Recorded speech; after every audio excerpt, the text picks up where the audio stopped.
Pan-African.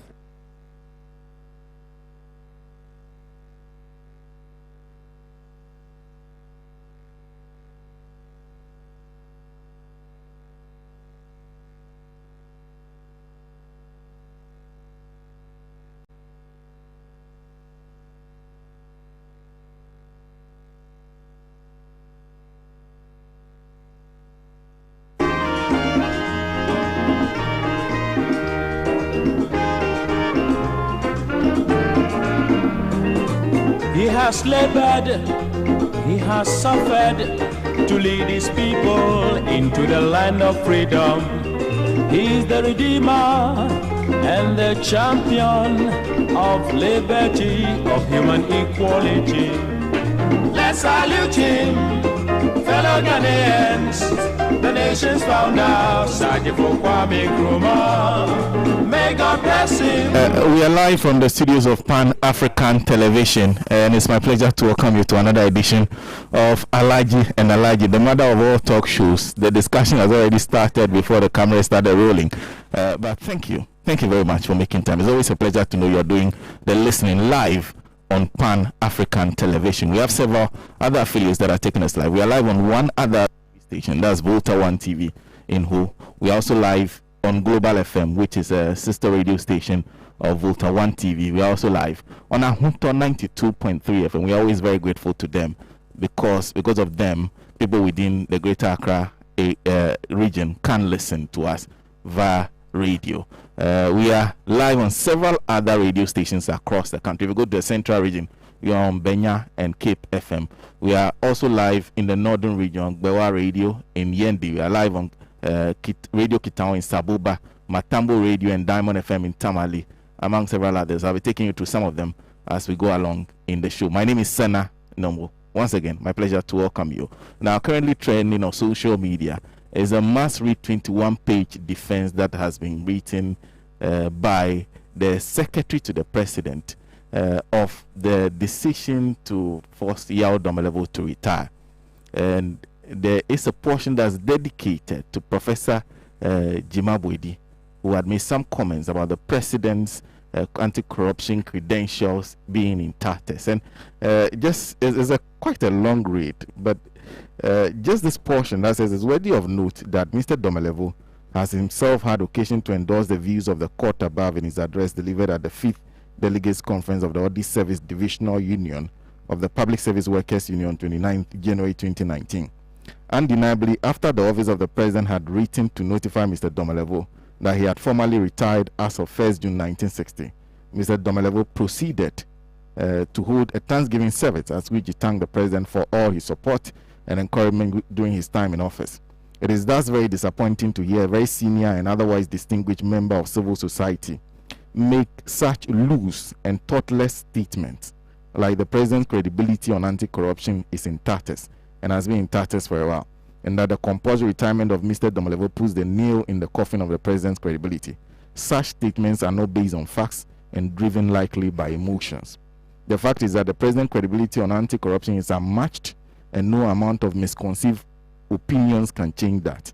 The President established the office of the Special Prosecutor and ensured that more than enough resources were at the disposal of the Special Prosecutor for his work. The Right to Information Act, which had remained on the books of for many years without being enacted, was passed under the President's leadership.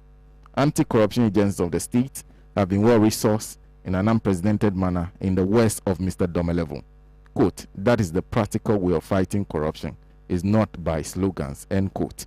In October 2020, the Commission on Human Rights and Administrative Justice, in its report on the conflict of interest of the then Chief Executive of the Public Procurement Authority, commended the President on forwarding the complaint he had received to SHRAJ. So it goes on and on. That's just the concluding aspect. 21 page. I've been going through it this morning. Interesting read. If you find it, please go through. Very interesting to read.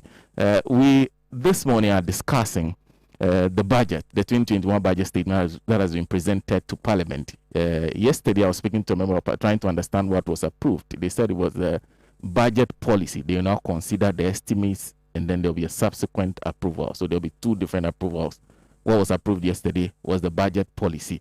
And so there's more to come. We'll be talking about that budget and what it means to our economy And then we'll spend some time on this issue of the contents of textbooks that has been trending on social media, is making the news. Some things that have been put in some textbooks about some tribes in Ghana that a lot of people are uncomfortable with. We'll spend some time on that. And then we'll end in Tanzania. Their COVID denier of a president has passed on. The opposition said he died from COVID. The government says he died from heart problems. The question is whether his successor will change her approach towards the fight against COVID. We'll talk about that to end the show. Joining me this morning for the discussion, Mr. Kwesi Prajina, who is managing editor of the Inside News, by regular panelists on the program. Sitting right beside him is Mujib Rahman, who is a member of the MPP's communication team. And then we are privileged this morning to be joined by Nanaya Achimpim Jantwa, who is the General Secretary of the Convention People's Party. And sitting very close to me is ALHAJI Inusa Fuseni, who is a former member of parliament for Tamale Central, for today's discussion. Thank you very much for making time. We'll take a very short break. When we come back, we'll start a discussion on the budget statement, and I'll start from my immediate left. ALHAJI Inusa Fuseni will start it for me.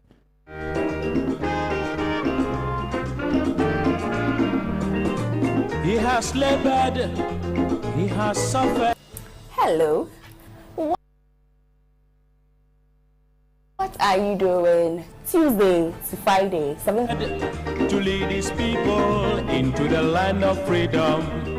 He's the Redeemer and the champion of liberty, of human Welcome equality. back from that break. And of course, if you are watching us on Facebook, good morning to you and thank you.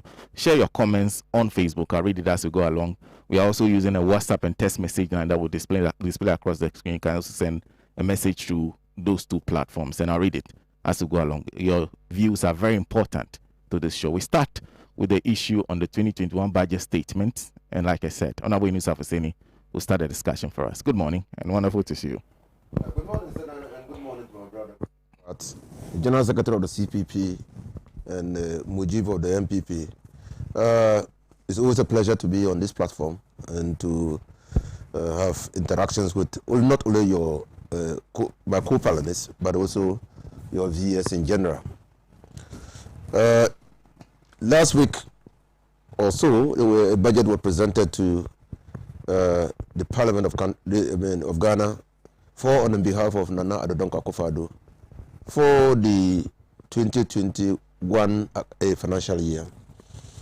This budget is supposed to be a 9-month budget because we had at the close of 2020, somewhere in November, approved expenditure on account for 3 months because we were not sure of what the outcome of the 2020 elections will be. Now, government was expected to continue to run until a budget was presented to Parliament. So this budget, let's get it, is for 9 months. Secondly, you mentioned the approval process. Now, it takes us back to the very foundation of responsible and accountable governance. And that is to say that when you look at the Magna Carta principles, when you look at the manifesto, People's Manifesto of the United Kingdom so many years ago in the 16th or 17th century, this was when the people, ordinary people, decided that they must be responsible. Governance must not be by the kings, but governance must be by the ordinary people. And you remember the famous saying, no taxation without representation. And so the people who were paying the taxes decided that they must be responsible for how governance should be exercised in their interest and for their welfare. And that is how the shift came. And in that movement, you also remember Montesquieu's theory of the separation of powers. So the executive was not responsible for the implementations of policy and programs, taking over the functions of the chief or the kings. And then the people's representatives were responsible for the pairs, and they kept watch over the government purse. And that is exactly that system that has found its way into modern democratic practices. So what the debates that occurred in Parliament last week were debates on the principles underlying the policies and programs in the budget. It was not the consideration of the figures. So the government said I was imposing XYZ taxes because I had given freebies and I needed to recoup the money. The principle for imposing the taxes was to get the economy back on track and to close, in the words of Opon Nkrumah, the deep black hole that had been created in the finances of the economy. So that's a principle for the imposition of that tax. So that was why there was a debate on that tax. Government has said it was going to issue $5 billion bond, euro bond.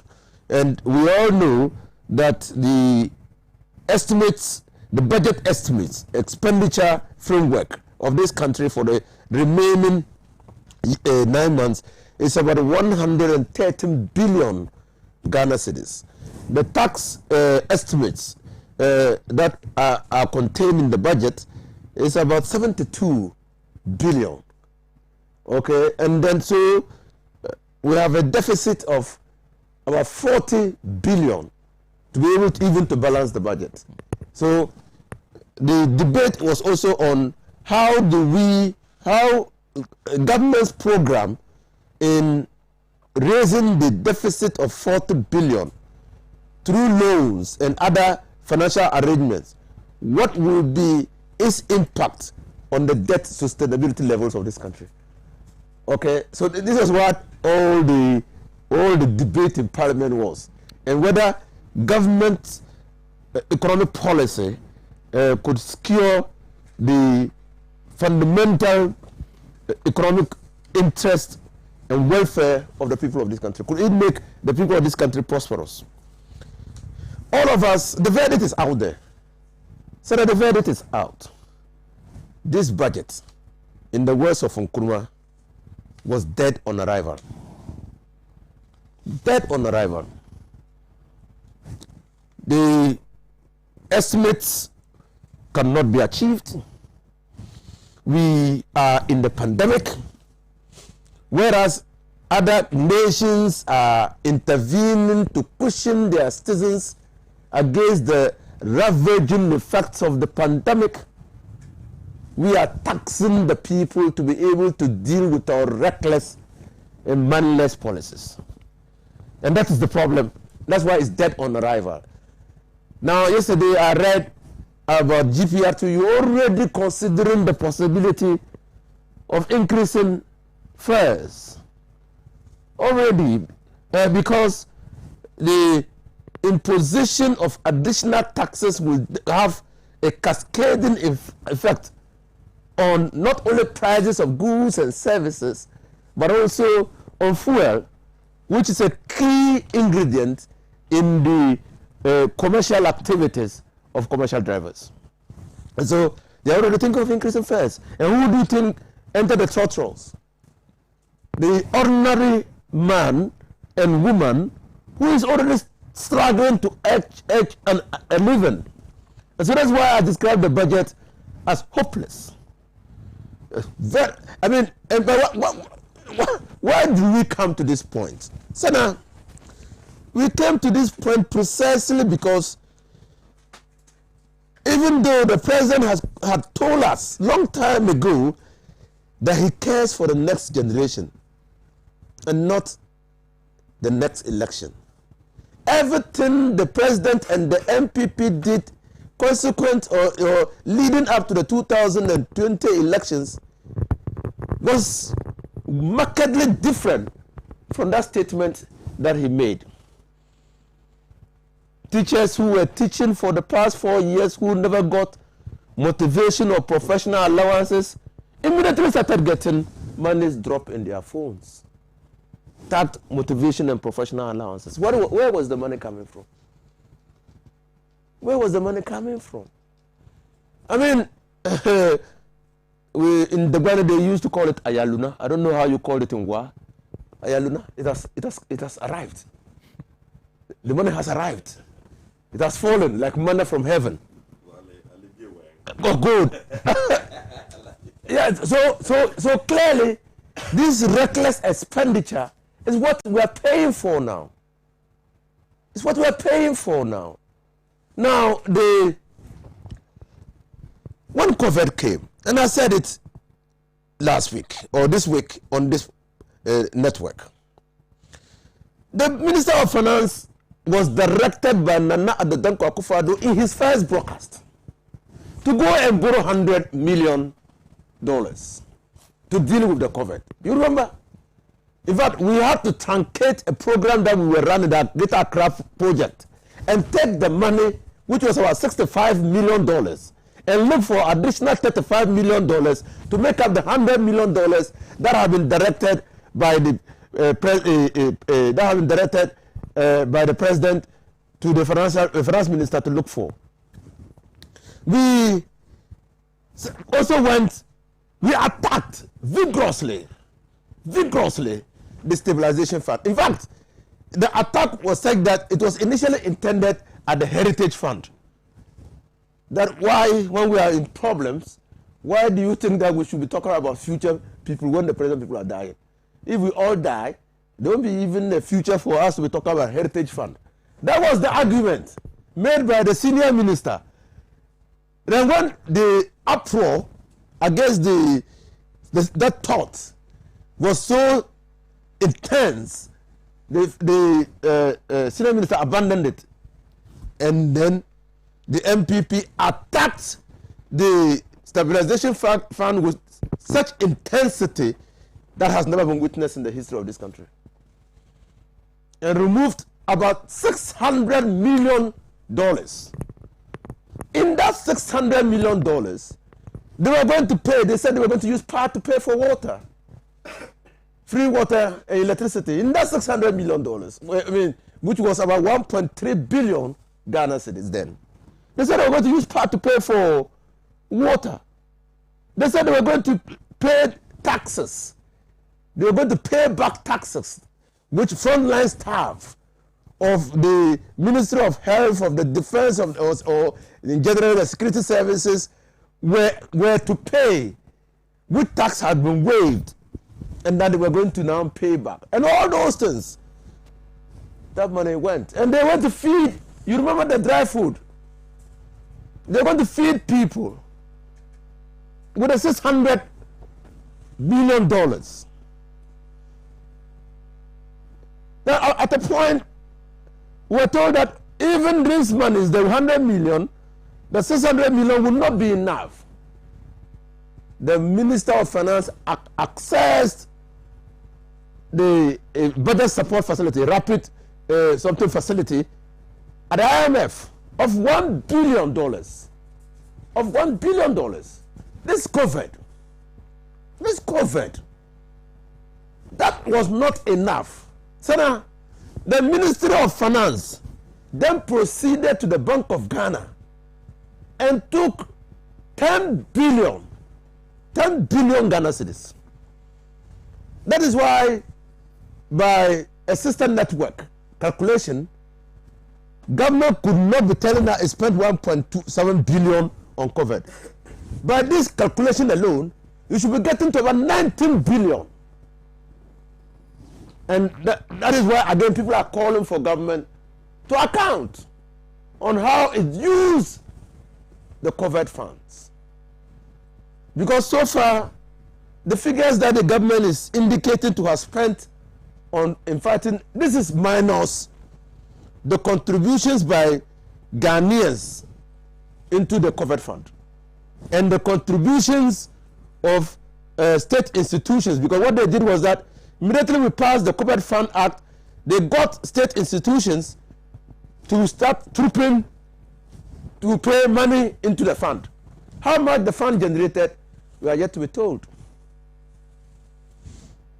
Nansana, the most ludicrous of all the statements in the budget is the imposition of these taxes is after the fact. It shows that this government cannot be trusted. It reminds us of the Carthaginian story, the Trojan horse. You should be suspicious of people who come to you with gifts. You remember the Trojan horse and the cartage where the horse was delivered, but there were soldiers who were inside the horse, and now they came out and attacked and defeated Carthage. Now, old Asian history. We were all told, and there was a sing-song of the MPP. They even erected billboards and reminded people that if they didn't vote for the MPP, their free water and free electricity will be stopped. You remember that? It's always on billboards. When government knew, at the time it was doing all that was not going to be free. Government knew. It could not be free. When we told Nana Akufo-Addo that we were not against free education, but Nana Akufo-Addo, please, your government must come out with a program or a strategic blueprint to show how we can continuously fund free education, because you are attacking oil revenue. The oil itself is a finite product. It will go for a finite resource. It will finish. And so, even on that basis alone, we should all come to a conclusion that this is how we intend to fund free education, so that people will know, and then they will make their decisions based on that. Now, to this year alone, we are going to spend about $300 million on free education, and we have no money. We have no money. And maybe in the supplementary budget, they will come with an ex facto imposition of a tax, or I don't know. That is the same thinking that has gone into the provision of free water and free electricity. Government is now telling us that yes, we had all along known that the giving of free water and free electricity to the people of this country will necessarily involve cost. We have always known that this cost will be borne by the state or the people. The state, in the sense that in some countries, they've been able to build up excess capital, excess resources. Some countries do that and even loan us those excess resources. And so they are able to cut from the top of the sack to patch the hole at the bottom of the sack. Because if your hole is at the bottom of the sack, anything that you put in the sack will leak away. So they are able to cut the top to patch the bottom. We don't have it. Our sack is already empty. And you know that an empty sack cannot stand straight. And you are forcing the economy to stand straight. The economy is stupid. Before they read the budget, I was invited by media houses to comment, to give projections and what I think will be contained, my expectations in the budget. I didn't mince words. I said, look, this budget will impose drastic hardships on the people of this country. I said that because,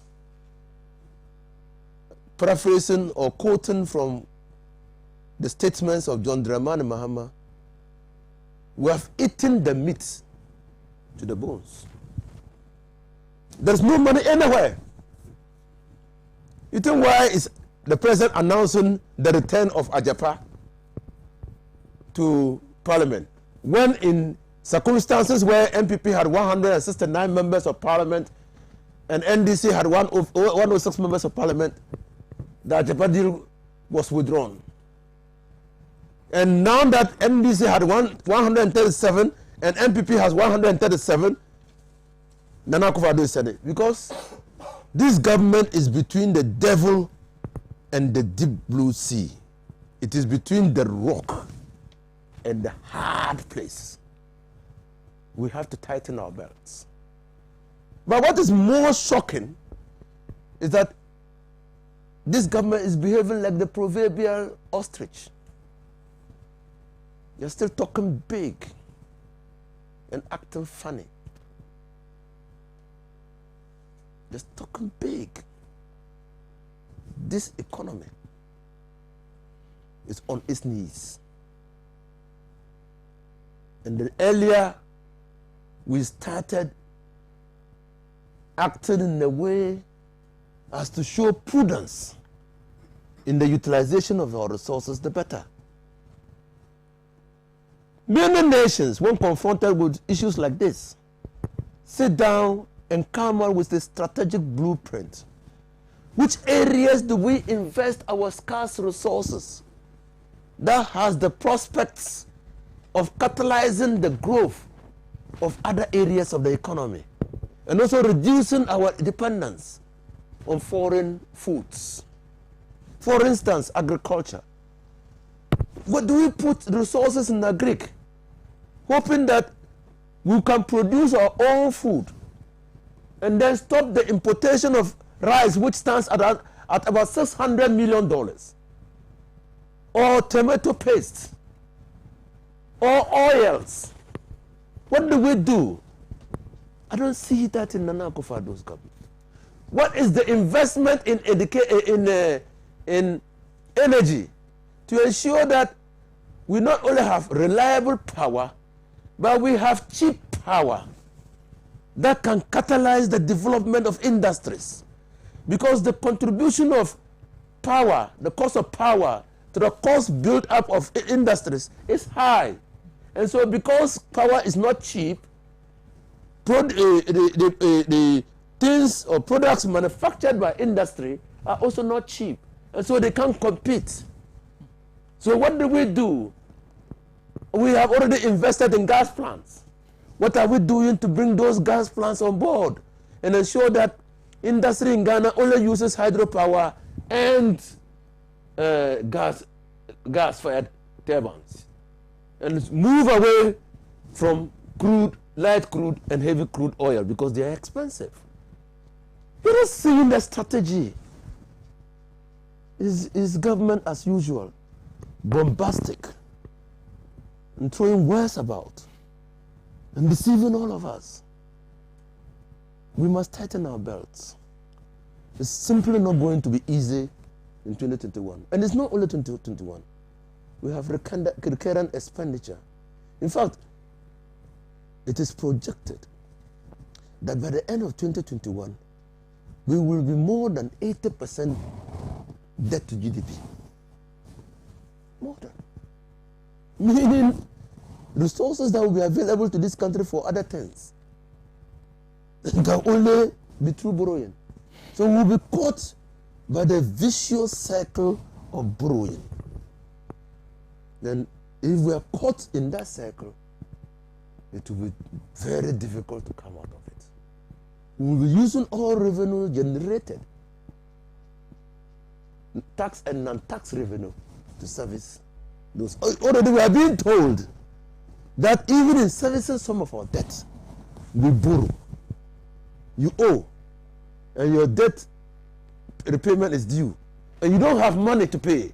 Then you go and borrow, and come and do what? And pay the debt. We are being told by the finance minister. They were being told. This is the situation in which we are. It's not easy. It's simply not easy. Sometimes I'm tempted to believe that the Nana Akufo-Addo must be allowed to carry his cross. He wanted the presidency. He's gotten it. He's been so declared by the Supreme Court, by the Electoral Commission, and confirmed by the Supreme Court. let him carry his cross. But Ghanaians, prepare for the worst. COVID is not going away now. The economy is not improving. We must tighten our belts and prepare for the worst. ALHAJI, thank you. Thank you very much. ALHAJI Nusa Hussein is starting the discussion for us on the 2021 budget statement.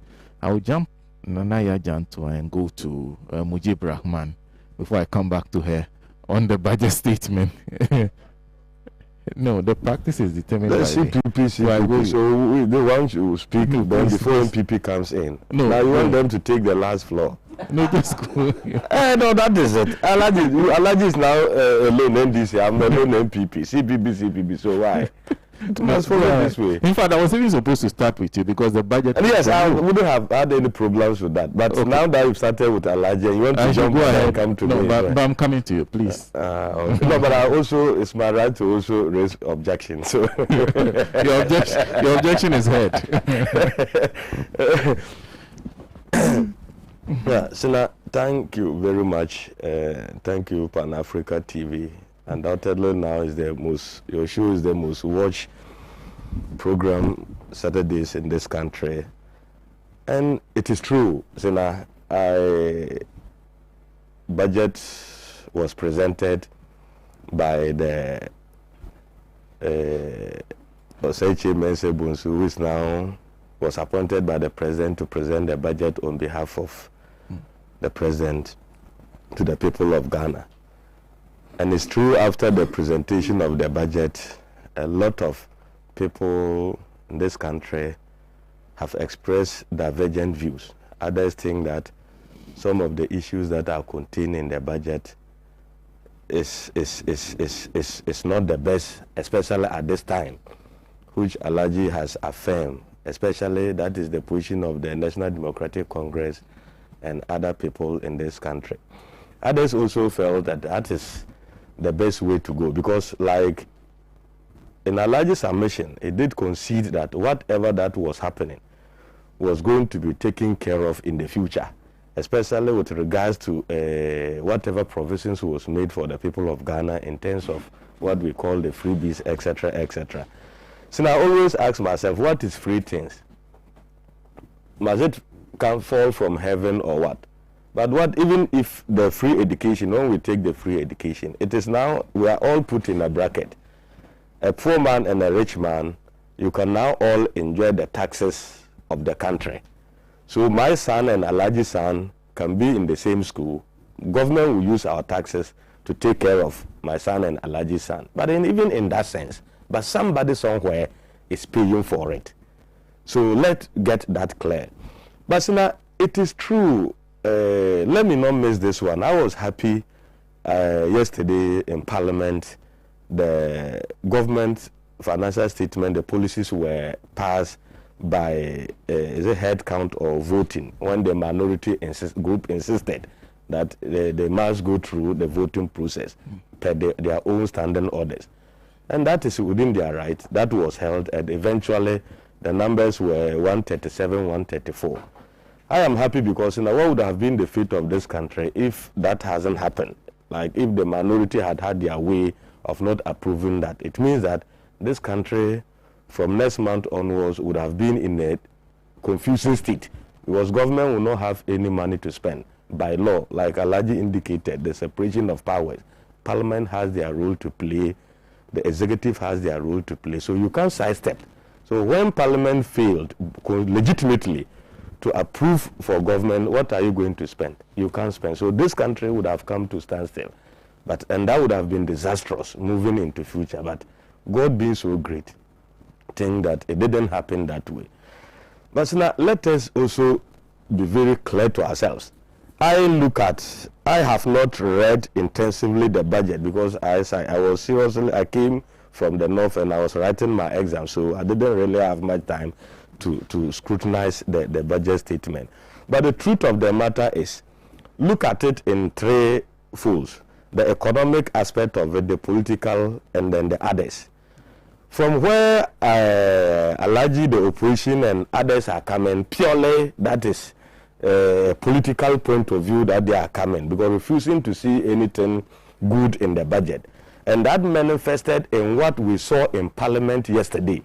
And ALHAJI is here as a senior brother who has been a member of Parliament for a period of time. And ALHAJI, it is not the practice that government present a budget and approval of the principles and those in the budget has to go into the plenary for voting. I think if you listen to some of the members of the MPP after the voting and when they interview them, they say, for instance, KT Amon said, how long can we continue in this direction? So it means that is when some members of NDC indicated that they are going to insist on voting on everything in Parliament. Now, ALHAJI, how long can we continue in this direction? What happened to consensus?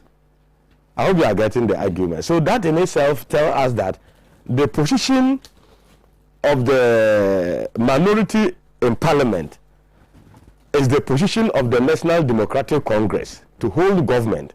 And that is true, that is within their right. But how long and how will that help moving forward and govern this country by the Nana Addo Dankwa Akufo-Addo's government? So let's get that distinction clear and also realize that it is not all the critics that are properly placed in context.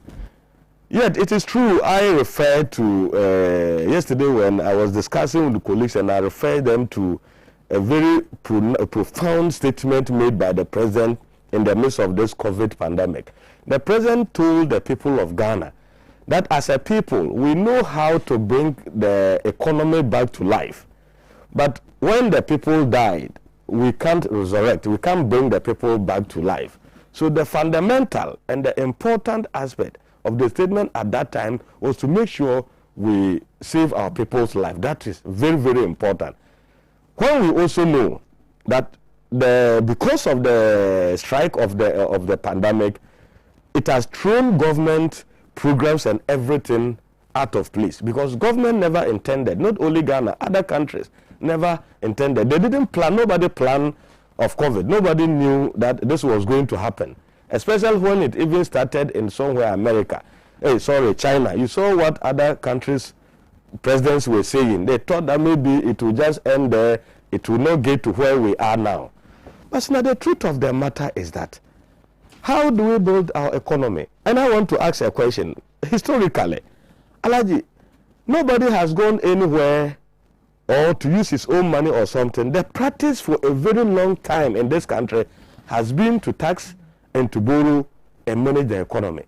Because I have not had, right after maybe somewhere in the 60s, 70s, the economy of Ghana has been the mercy of the biggest economy in the world.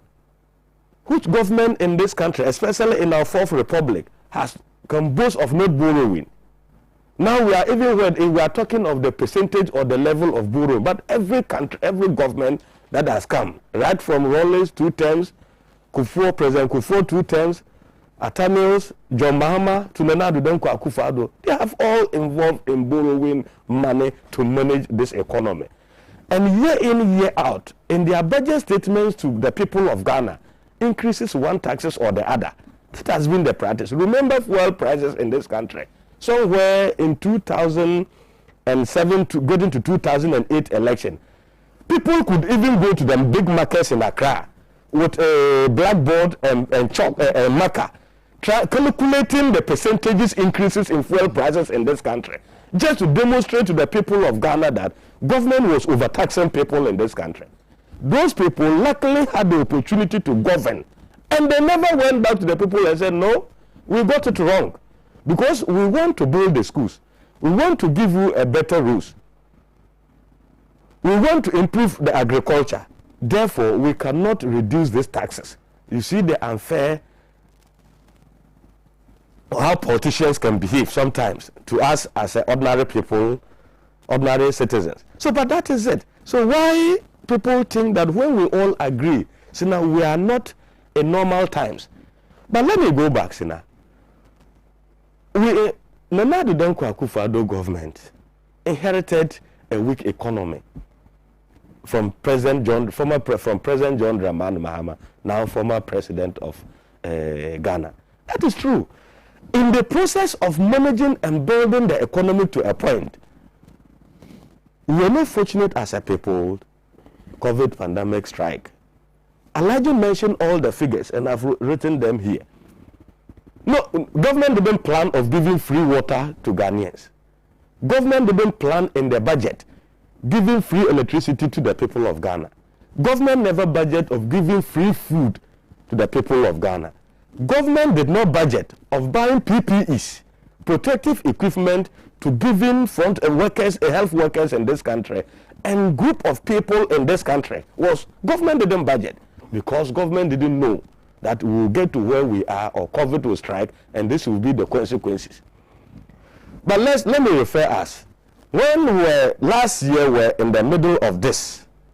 In these very programs, many times, people took on government, criticizing and condemning the attitude of government of not being proactive in providing protective equipment to frontline workers.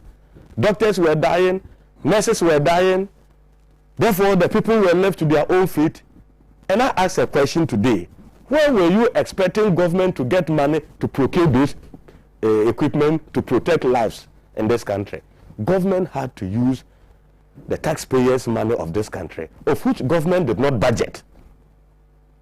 It's just like you own even small way. At the end of the month, you take your salary. When you take your salary, you know how much your salary is. You prioritize, and then you budget. So when the unforeseen circumstances come, it has to throw your budget out of gear. Where you don't intend that maybe getting into the middle of the month, maybe your child will fall sick, or the sickness will be so serious that you had to even rely on friends and relatives to be able to take your child to Kolebu for surgery. So when that happened, who do you blame? So when your child started healing and the situation is getting better, now your mind is, how do I mobilize money to be able to pay my debts and to be able to sustain the family? That is fundamental.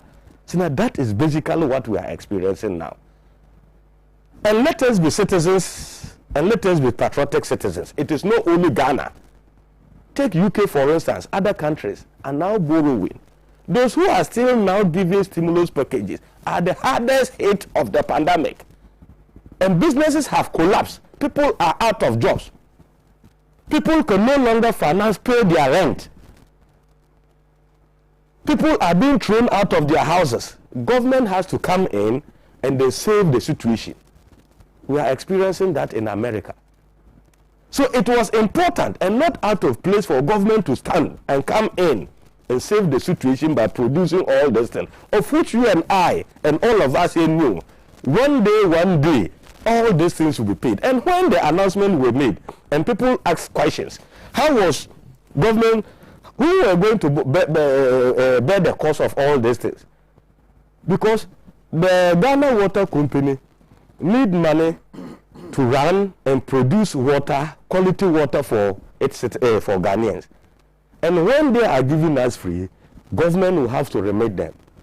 Electricity Company of Ghana, Volta River Authority, this freebies somebody has to pay. And why? People were no longer going to work. People were out of jobs. Companies were laying down workers because of social distances. And they were home not working. So what do you expect the people to do? What do you expect government to do? So government should fold its arms and sit there and allow everybody to their own fate? No, even that. So now you saw that even at a point, the private sector was also calling for government support in the area of teaching when schools were closed. But we did well as a country. Every month, government paid teachers' salaries and other workers. The private schools were closed down. They were not getting that opportunity. And they were up in arms, calling on government that government has to do something about it. To the extent that the media joined. What was it? Because of the situation at hand. So now, it is true. Nobody is hiding any figures or any facts that the state of the economy now. But as the president indicated some time ago, how do we collectively as a people bring back the economy back to life? because that is the life of all of us. If the economy fail, we are failed. If the economy survive, we survived. So it is up to government to take certain critical measures to improve on the economy. Today we have to struggle. Tomorrow we may enjoy the benefits of it. So now basically I think that morally, if we want to stop, if we stop the political lenses, looking at it politically, and take the economic aspect and the moral aspect of it, I think that you will not lambasting and condemning government like I have seen for the past 3 days what is happening in this country. The figure, nobody is hiding the figures. Nobody is hiding the figures. And that is not, it is not strange. Some of the issues, policies that government has introduced to be able to manage the economy and take us where we are now. It is not strange. Is it borrowing? Is it taxing the people? No taxes were introduced under certain governments. We make noise, but we have to move with it. They came and no tax will be introduced without explaining to the people of Ghana the importance or what the intended purpose of that component is. That is what we are experiencing. And so now, if we want to be political and deceive ourselves by saying that the economy is well positioned, that without all these things that we can still manage, then we'll get to a point that the economy will crumble because we can't pay workers. We can't build the roads. We can't build the hospitals. Nothing can happen in this country. My senior uncle is there. His position has been that after collecting all the taxes and revenues, when you pay public sector workers, salaries and everything, nothing is left. And what do you know, people are, our demands on government, we need the electricity to be on constant 24 hours. We need our roads to be fixed. We need to improve in our agriculture sector in this country. We need all our sectors to be functional. Madam, what do we do as a people? What do we do, Sena? So now, we are now gotten to a stage that the president told us that together we know how to bring the economy back to life. And the president's responsibility is to show the way and show leadership. And it is not him alone. Past government, no president has used his pocket money or his property to develop this country. They don't even have it. You can't even do it. And that is not the practice. The practice is that how do you mobilize the resources when they are not within? How do you source resources outside and be able to change the fortunes of the economy by improving on the living standard of the people so that we can pay? And it's not a rocket science. It's not only happening under Nana Addo Dankwa Akufo-Addo's government. As for the critics, people are entitled to their opinion. You can't stop them. It didn't start today. It will not end today. But I believe and I'm convinced sincerely that most of the argument I am getting is coming from the political angle of it. People are hurt. People felt that maybe this election shouldn't have gone the way it went. Therefore, they will not give government a breathing space. At every stage of government, they will make sure that government don't get it smooth. And yesterday when you listened to Parliament, some members of the New Patriotic Party described their colleagues as being obstructionists, trying to obstruct every step of government in moving forward. And I don't think, sincerely, that will help us. Especially from last year, what we are experiencing where we are and where we want to go. I think that we can only get there when we remove our political lenses and be patriotic as citizens of Ghana and look at Ghana as the only country that we have. Okay, let me support government up to 2023 and let's change the fortunes of this country. So collectively, after the political season, it will come. But it has started too early, my brother. It has started too early. Okay. Thank you. Thank you very much, Mujib Rahman. If you listen, okay, there are questions about how do you get Ahunto. So Ahunto is on 92.3. The dial is 92.3. You can get to listen if you're within the Greater Accra region. And also, if you're in the Volta region, aside Global FM and Volta 1 TV, also live on Shine FM in Akachi. We are live on the other radio station. Nyawasi Radio is in Ketekwachi, also tuning in to us live. Let me do a couple of the messages you're sending through Facebook before I go to Nana Yajanto. Alasan Yakubu says, said he's watching us live in Yendi constituency. May God Almighty Allah see Ghanaians and Ghana and Ghanaians through this tyrants and corrupted government. You say, thank you for that message. Abuga John says a good morning to us. Then you said that the Akufo-Addo led coalition state capture through Jean Mensa and there's a okay. Sena, I think we should scrutinize the last 4 years of Akufo-Addo administration critically and begin asking questions. Positive change in Medina says this government is depressed, confused, and highly insensitive to its people. How do they tax people in the midst of a crisis? Only a wicked government that can add more hardship to existing hardship that was caused by the same people in government. Ghana is bleeding, and only God can save us from this non-performing government, you say. Good morning to Kujo Fiti, who's also watching us. Musa Abatwa says, Akufo-Addo organized march against VAT with all the Kumi Preko, CME Preko, UME Preko, is today establishing new taxes to kill Ghanaian businesses. After they spend 1.7 billion cedis out of 19 billion cedis, they got as COVID-19 fund. They are coming up with new taxes to further collapse indigenous companies, where the remaining 17.5 billion cedis. The most useless tax ever in the history of Ghana is the COVID-19 tax.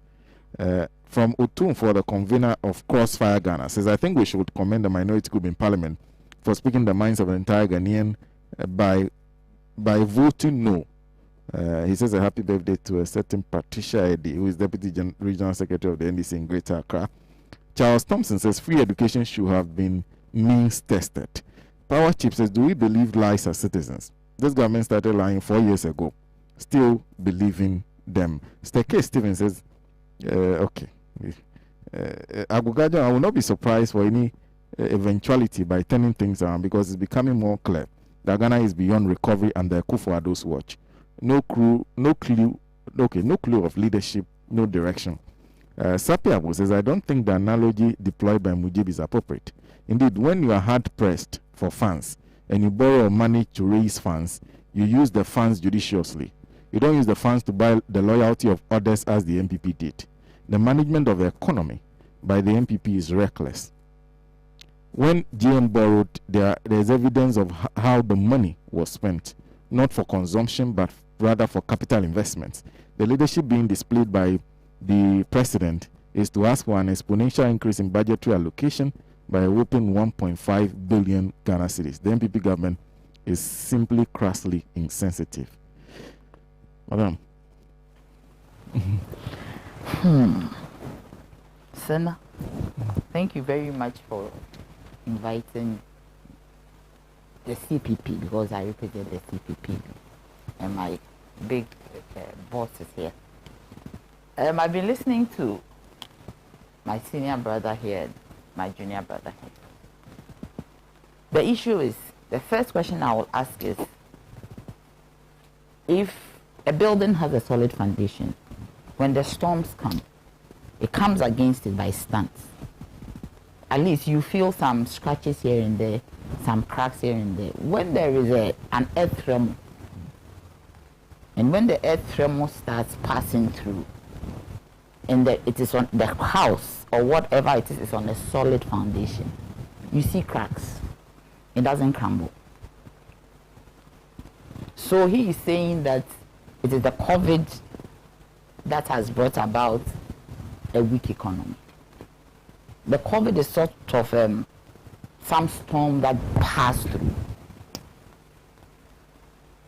And if the economy was on a sound footing, we would see, yes, some cracks, we have issues, but it wouldn't be as bad as what we are seeing today. Number two, what happened to Yetisi Castle and Akomde?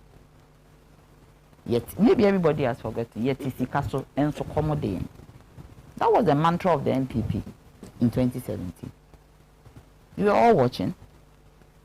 The reason why there was a mass support for the MPP in 2016 was the fact that they told us that they are not going to borrow. They are going to make sure that whatever money that comes in, we use it prudently. We use our own domestic revenues that we get prudently. And everybody was caught on with this. That's Yetisi Kasonso. accommodate. Meaning in English that we have money in this country, but because the money is not being prudently used, things are not going on well for us. And today, what is happening? The MPP has given us freebies. Like Father Christmas, they've given it to us. But when Father Christmas knocks your door and opens his bag and gives you a toy and gives you a biscuit, it does not come back to say that you have to pay me back, because it is a gift. We were not made to believe that we have to pay. At the time that all these increases were, these gifts were going on, I was the vice, and I'm still the vice chairman of CPA, Consumer Protection Agency. And I said on TV, on radio, that this cannot be free. You see, what has happened is that the government has given us a gift and has Nicodemously used their left hand. You give a gift with your right, use their left hand to pick our pockets. That is what is happening. Because they never told anybody that whatever they are giving to us, they will come one day to tax us and take it from us. If you tell me that, look, I am giving you a phone, Nanaya, because I believe that the situation demands that you get one and you are not able to buy because you are now broke. But I am telling you that it is not a free gift, that I am going to give you a payment plan, that at the end of the day you will pay. In that case, in my mind, when I am budgeting in my life, I know my phone is not free. I know that I have a debt waiting for me to pay.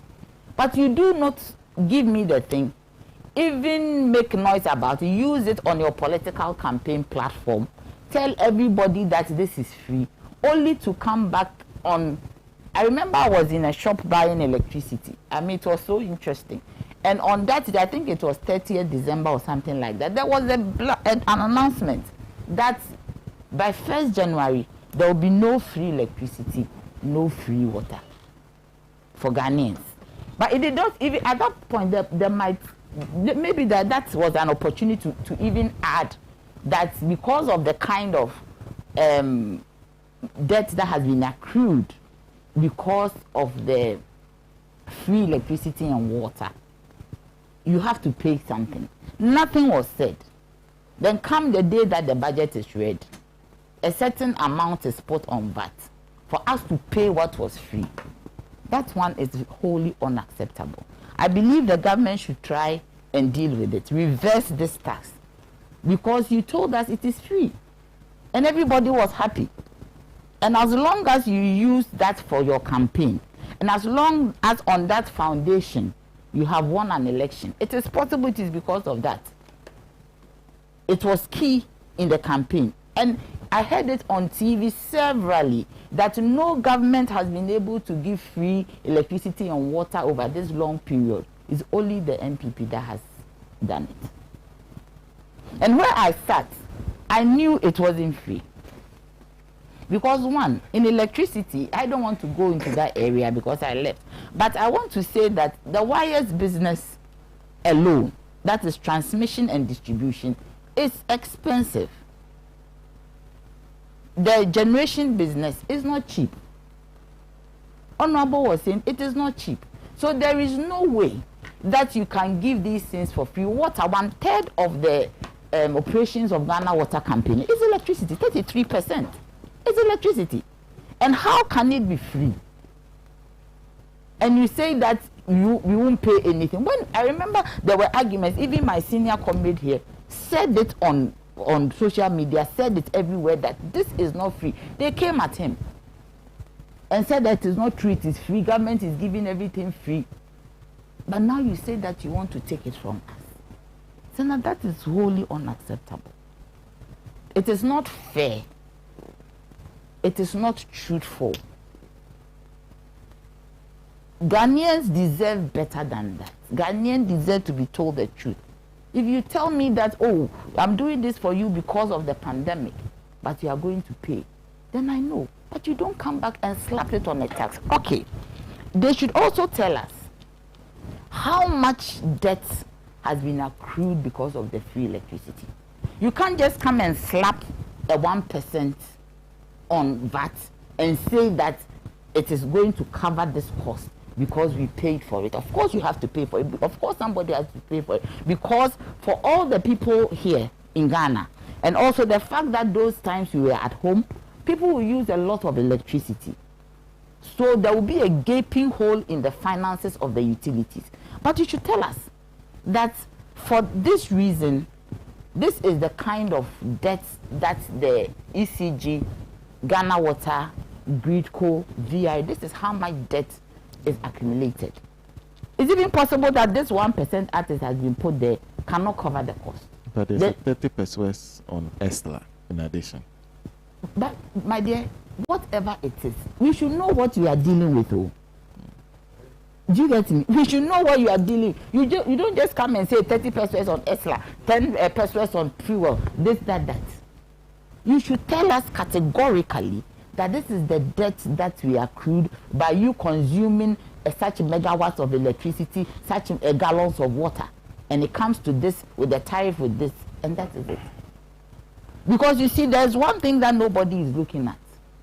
In 2017 or 2018, tariffs were reduced.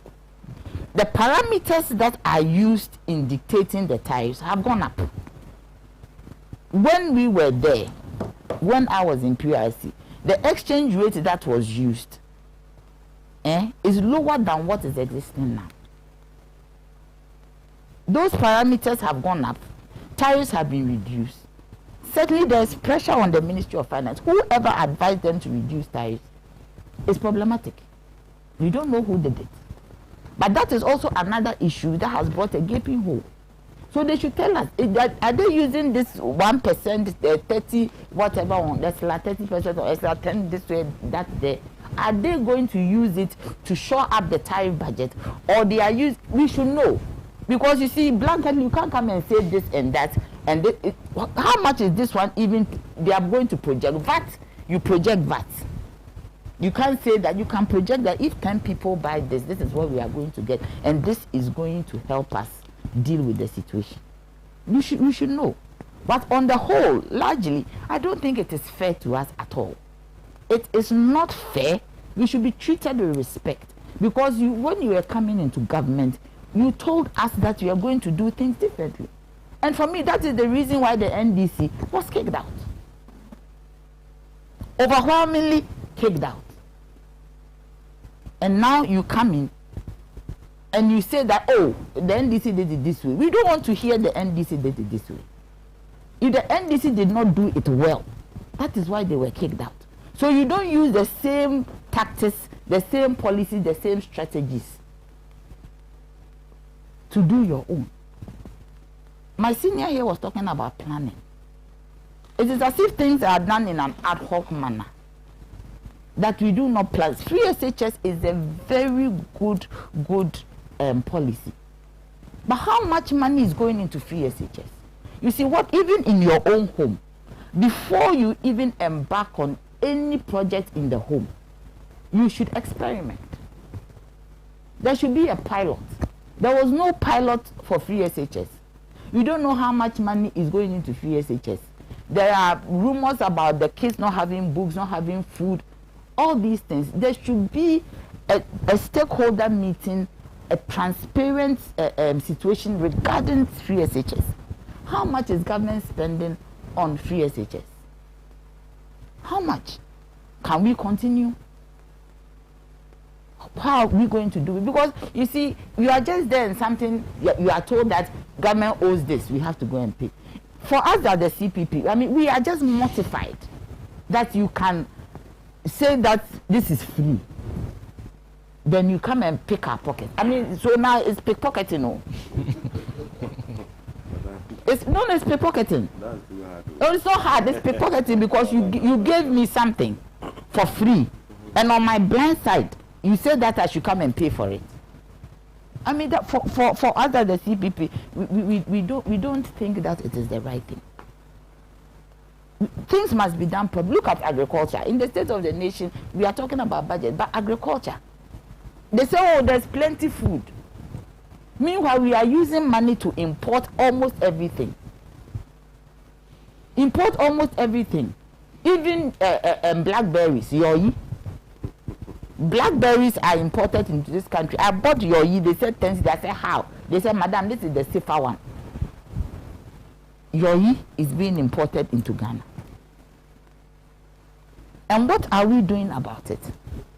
I mean, seriously, we should start being serious.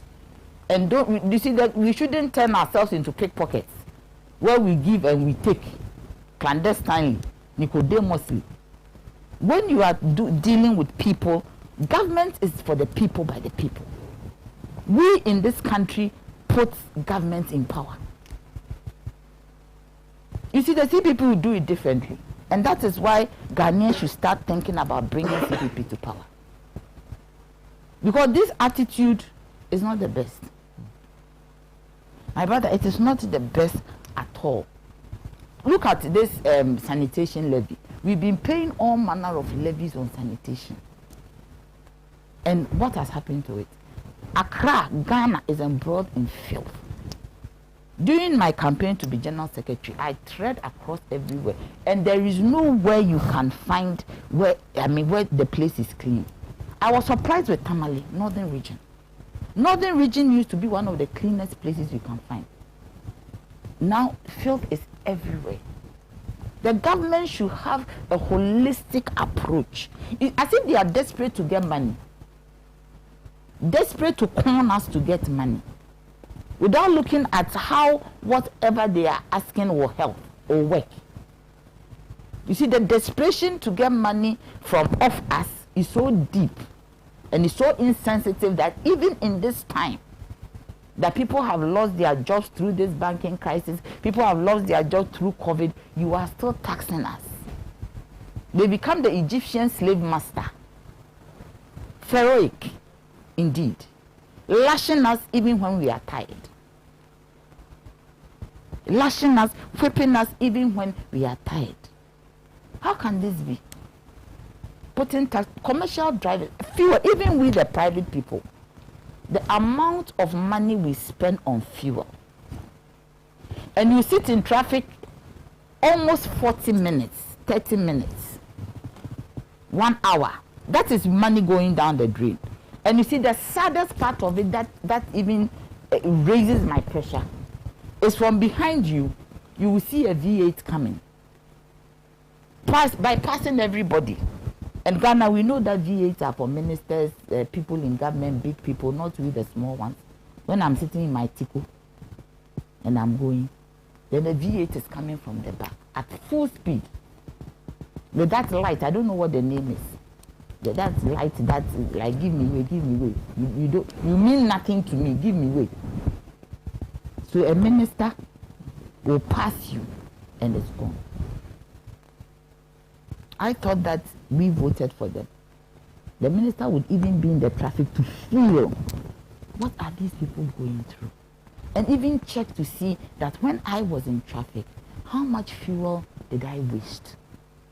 Looking at the person's fuel gauge, and you say that we need to do something about our roads. No, it does not matter. Fuel is expensive. Commercial drivers are struggling. Under COVID, they didn't increase prices. They were asked to do social distancing on their buses. I think some form of intervention was done for them, I do not know. But they are struggling, and still you put a levy on the already expensive fuel. What happened to all the donations that were done? You saw all these prototype checks to come on TV, they will take picture and they say money has been put there. Some big, what happened to it? How much money did that fund attract? What was it used for? They said they gave us food. Me, I didn't get some of the food though. Ghana, we are 30 million. I didn't get food. But then it did not fall within the bracket. Why bracket? How do you know I don't fall within the bracket? But where we're sharing, but I am going to don't live at where we're sharing the food. I am saying I live in Asqua in Kumasi. You didn't come to my house. But Asqua is not They shared food a small place. I know Asqua. Asqua is not a small place. They shared food in Asqua. But the point, okay, now you brought yourself. I don't fall into that bracket. Why then should I pay for them? Then target the people who fall into that bracket and let them pay for the VAT. Because you say I don't fall into that bracket, you have done a blanket tax. And it's not everybody who enjoy the thing. But for me, once it is free, you don't have to go and take money on it. You should have looked at your coffers.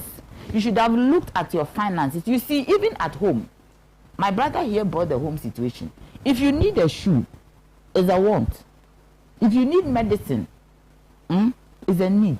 You have to look at your budget and say that, okay, in this house, we need this, we need that. So if a request is coming from the village, you will look at what you have before you send the money. So when they were sharing the things, doing free electricity, free water, did they look at what they have in the kitty?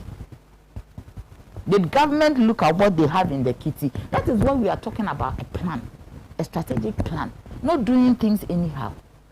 Do they look at what they have in the kitty? Do they project that, okay, maybe 4 million consumers, households, because the electricity goes with the household. Okay, how much would people consume within the bracket of this, that? 50% for consumers from the 100 units down to whatever. Then they're free for the 50 units for lifeliners. How much will it come to? There's a database in ECG. That is what they used to bill. So before you come out to say that it is free, you have to do a projection, you have to do a budget and say that this is exactly what we are looking at. And you go to the Minister of Finance and ask, can we support this? ECG, VRA, GRIDCO, can this be supported? Before you come out to say free, you don't just say free, unless maybe they had a clandestine idea that when we do this free, tomorrow we can go and tax these people and get more money. That one is a Shylock kind of thing. Do you get me? But if you truly want to do this, then you need to project, you need to do a budget, you need to really sit down and look at all the numbers before you come out to say that I am giving you for free. If my budget at home cannot support my needs at home, I don't take to the village for free for gifts. So things must be done well planned. Talking about plan, the government also said that they are going to do projects, the abandoned projects of the past governments. It came to about 8,700 projects. But we, the CPP, are saying that that is what we said in our manifesto. It's good. My brother here said that nobody said anything good about what the budget. But we said that is a good approach. Because even under the circumstances, we are broke. And if you are going to start planting new projects, that is another matter. You keep on borrowing. Now we are in a borrowing spiral. You go round, borrowing. You borrow to pay. How can anybody borrow to pay a debt? You always run away from your home. So with that project, it is good. But it should be done to benefit the people of this nation. Look at Underbridge at East Legon. They came to open it. It was nice. I remember when they were doing, I asked one question. Have you projected the number of vehicles that will pass through this place? They said, I'm talking too much, I'm being book long. Or bad and near thing, and I kept quiet. Now, there is so much traffic, even worse than before. Then it means that whatever they did not benefit Ghanaians. You'll be in traffic standing at one place the whole day. Underbridge. It is a project that has not totally benefited us. So if they are going to do these projects, they should even assess the projects and see which one will benefit us. Prioritize. You don't go start everything and then tomorrow you come and tax as part and 5 cedis or 10%. they should prioritize and know that out of the 8,700 projects, we can do 700 effectively, which will benefit us. And I believe that it is time government starts taking us seriously, start planning adequately to ensure that things are done properly. You see, the fact that you have the collateral or you have the opportunity to borrow doesn't mean that you should always go a borrowing. We should have a prudent use of our resources. The word is prudent. We should stop chasing wants and start concentrating on needs. That will help this nation. We should do things right. We can't just get out because nobody will talk. Because Ghanaians are very tolerant people, when you get up and you say, I have increased that, I have done this. No. I think that there should be a conscious effort as we stand today. From today, after the outcry, I believe that government has seen the outcry. Somebody will say, oh, what is 1% is small. It is not small at all. Under the circumstances, it is not small at all. I will also say that there should also be a lot of COVID education. We do things business as usual. This COVID that we are talking about, how much education was done? You just put on, if you don't chance on it, then you've missed it. Then the Ministry of Health, the Ministry of Information, journalists, press conference, they are talking about it. Nitty-gritty, go to market, people are not wearing masks. People are not washing their hands.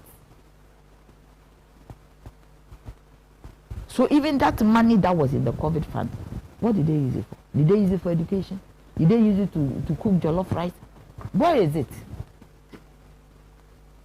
We should start doing things in a manner that befits a country that is serious.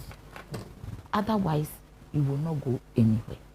Thank you, sir. Thank you. Thank you very much, Nana. Just a few messages and I'll come to Mr. Pratt. Kojocho Mbuafo says, folks, yesterday while I was on a walk through my neighborhood around 7 p.m.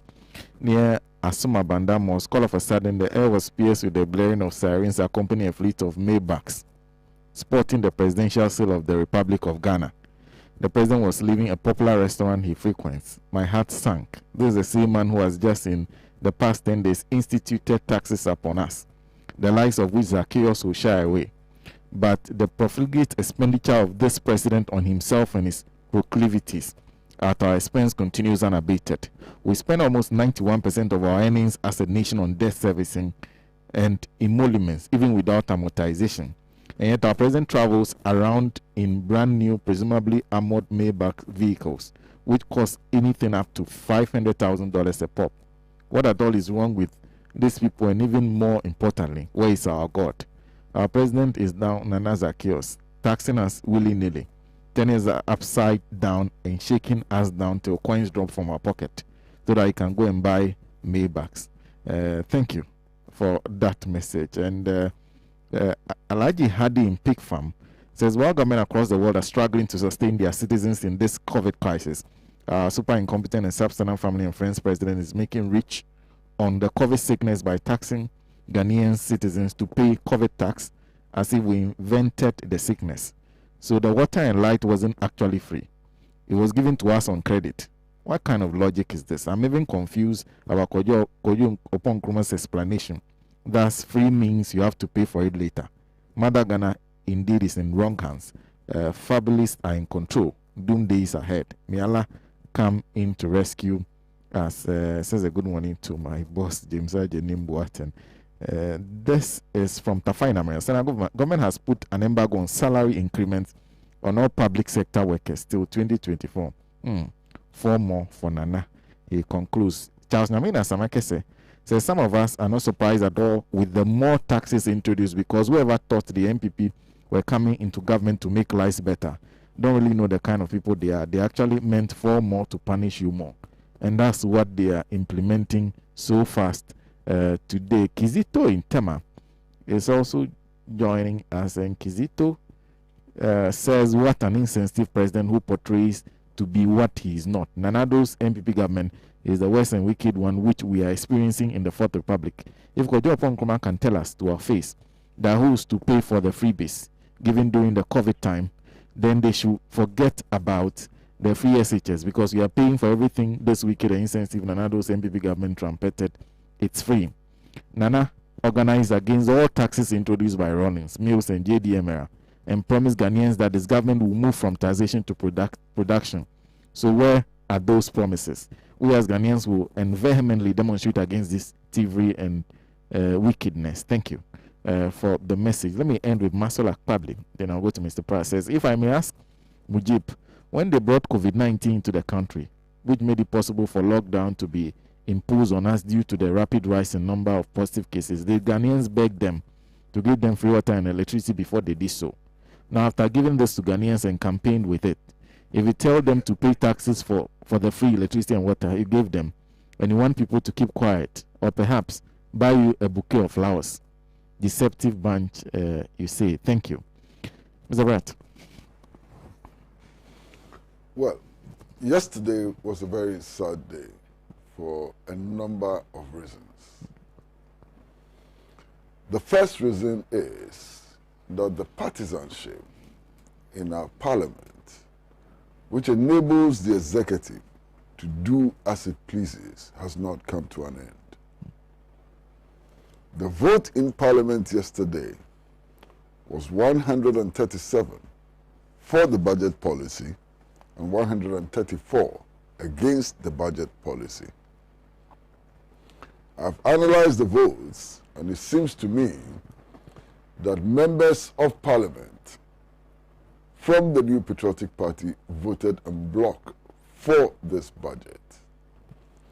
And it seems to me that members of the National Democratic Congress also voted en bloc against the budget. Now, this level of partisanship is frightening.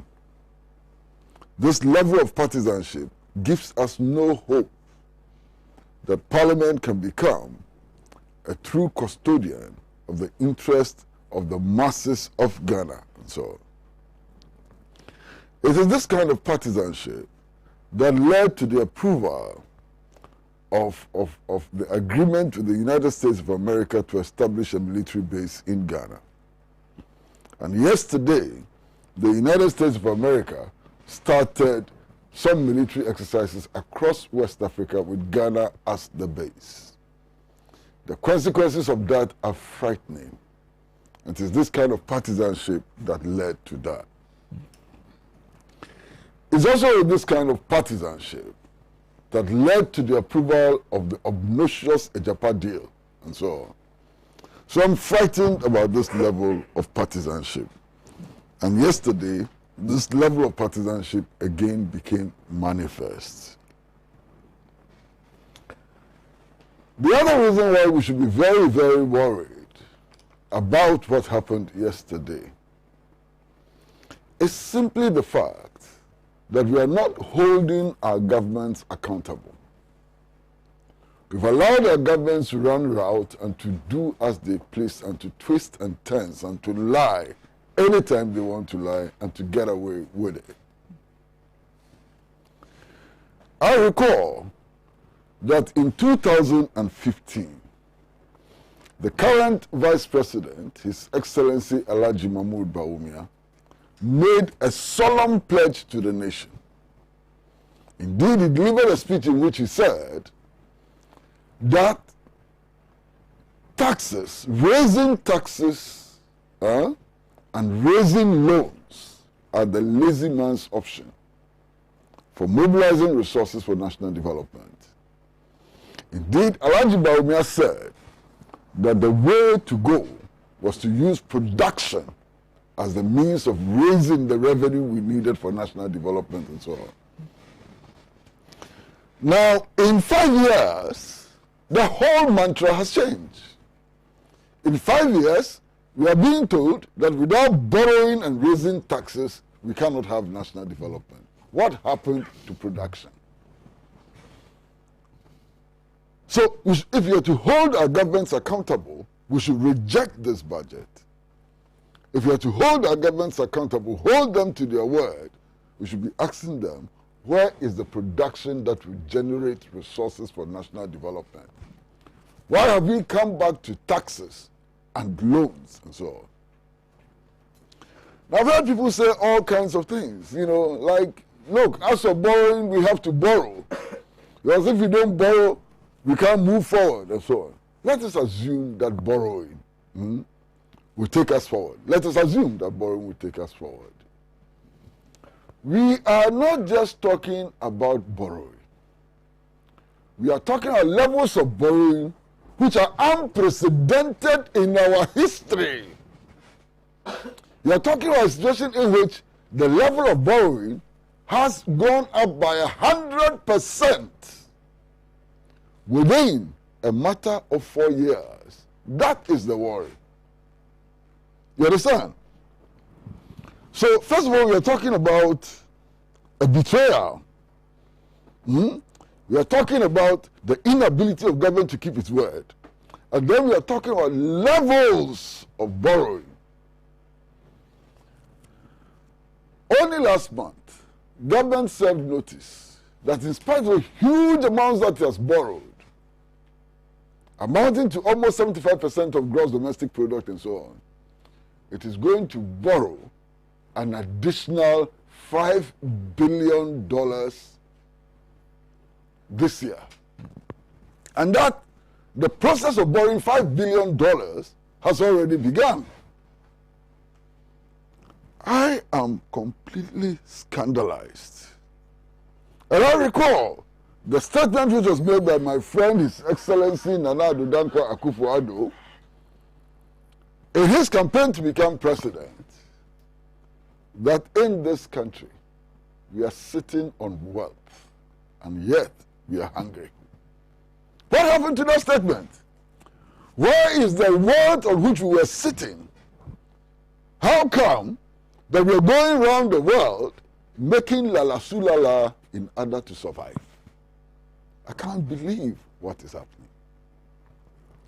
Sena, we have borrowed so much within 4 years that now, when we put together all of our national revenue, all of the monies that we earn, put together all of the national revenue, and you add gifts that we have been given, what they call grants and so on, we are spending close to 91% of total national revenue and grants on debt servicing and debt repayment. I've heard other statistics about debt servicing and the payment of emoluments in the public sector. You understand? What we forget is that we are not just servicing the debts, we are repaying the debts. And the two, debt servicing and debt repayment, account for 91% of total national revenue, even plus grants. We are also being told that if we come to public sector emoluments, we are spending close to 70%, on total national revenue on public sector emoluments. This is what has led to the situation where the government's own spokesperson, not me, not NDC, not CPP, not PNC, the government's own spokesperson, Kojo Oppong Nkrumah, the Minister for Information, says that there's a huge, deep black hole in the economy. Not a red hole, not a green hole, not an indigo hole, but a huge, deep black hole in the economy. Now, instead of what Kojo Oppong Nkrumah tells us, that there's a deep black hole in the economy, government spokespersons and so on, including the president, tells us that this is a buoyant economy. Buoyant economy, which has a deep, fat, black hole. You know what a black hole is? My goodness, this country is in severe trouble. This country is in trouble, and the type of trouble we are in, we've never seen that kind of trouble since independence. My brother, now we are being told that taxes are being imposed in order to pay for expenses that we incurred in the management of COVID-19. Let us say that what the government is saying is true. Let us give them that. Let's say that it is true. Now, if you're going to impose taxes on the people, if a government headed by His Excellency Nana Addo Dankwa Akufo-Addo is going to impose taxes on the people to pay for COVID-19, should it be increasing VAT? Should it be increasing the value-added tax? I am embarrassed. I'm ashamed. I feel misused. And so would many hundreds of Ghanaians feel. The 100,000 people who took part in the Kumipreku demonstration in Accra, what do they say today? We told them to pour out in their numbers and demonstrate against VAT. People died, including a school child, Ahunu Hunger, died as a result of participation in the demonstration against VAT. What would the family of Ahunu Hunger be saying today? Now that we have assumed power and we are increasing the very VAT for which Ahunu Hunger died. This is a moral dilemma. This goes to the heart of our morals as a people. This goes to the heart of our commitment to principle. Even if we have to increase taxes, should it be the value-added tax? I'm embarrassed, and deeply so. I'm embarrassed. Why? Again, we are slapping taxes on petroleum products. And I cannot forget, in December of 2016, a statement made by ALHAJI Mahmoud Bawumia, His Excellency the Vice President. When petroleum prices were increased in December of 2016, ALHAJI Mahmoud Bawumia actually made the point that the NDC was an insensitive government. And then how could a sensitive government be increasing the price of petroleum products in December? Check what has happened from December last year till now. The price of petroleum products have been increased already 4 times, even without the new taxes which have been introduced. The petroleum price politics in this country is nauseating. And I've been in the heart of it for a very long time. My brother, I recall that in 1999-2000, we organized mass demonstrations across this country because of petroleum price increases. Those demonstrations were sometimes led by Nana Addo Dankwa Akufo-Addo, the current president. Those demonstrations were sometimes led by former President Kufuor and so on. What has happened to petroleum prices since then? Indeed, when in 2001, the MPP assumed office, strangely and surprisingly, the National Democratic Congress also jumped onto the bandwagon of petroleum price increases. And I recall the positions which were taken by the Committee for Joint Action on Petroleum Price Increases. Indeed, we waged a struggle, and in 2008, governments changed again. As soon as government changed again, MPP then took the position that imposing taxes on petroleum products was to the detriment of the Ghanaian people. And this has continued up to today. Now, if all of us agree that imposing taxes on petroleum products has a ripple effect throughout the economy, and that it will lead to the further impoverishment of our people and so on, when would we start implementing the ideas that all of us have had in the past? The ideas that the National Democratic Congress and its leaders had in the past. When would we implement them? When would we implement the ideas that the New Patriotic Party and its leaders had in the past? These are the two parties which have been in government since 1992. These are the two parties which have been in government. When would we start implementing a petroleum price policy that is in the interest of our people and so on? You know, Sena, in all of these measures, I think it is absolutely important to look at the people who will be affected by these measures. To look at them, feely, gani, to look at them in their real circumstances and so on.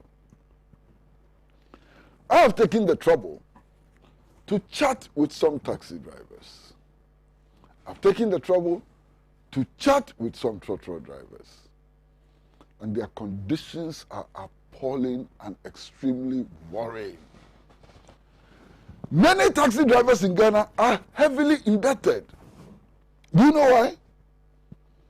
Because they don't own the vehicles they drive. The vehicles are given to them to make daily or weekly sales. And every commercial driver will tell you that if you are unable to make your weekly or daily sales and so on, the owner of the vehicle will take the vehicle from you, render you unemployment, and make you incapable of looking after your own needs and the needs of your dependents. So what do? The taxi drivers and trotro drivers, when they cannot make their daily and weekly sales, actually go and borrow at exorbitant interest rates. They go and borrow from Shylocks to pay the vehicle owners so that they can continue to be in employment. As a result of this, many of the commercial drivers are heavily indebted. Forget the fact that they cannot make ends meet. Forget the fact that they struggle to take their families to hospital and so on. Forget that. They simply are heavily indebted and are suffering under the burden of indebtedness. What does government do for them? Slap more increases on petroleum products and make it more difficult for them to make their daily and weekly sales? Is that their reward? Is that their reward for becoming key participants in the development of the national economy by ferrying people and goods across our country and so on? Is that the reward they get? And that is not all. They are incessantly being harassed by the security services. The little money that they have for their lunch and so on is also being taken away from them through harassment by the security services and so on.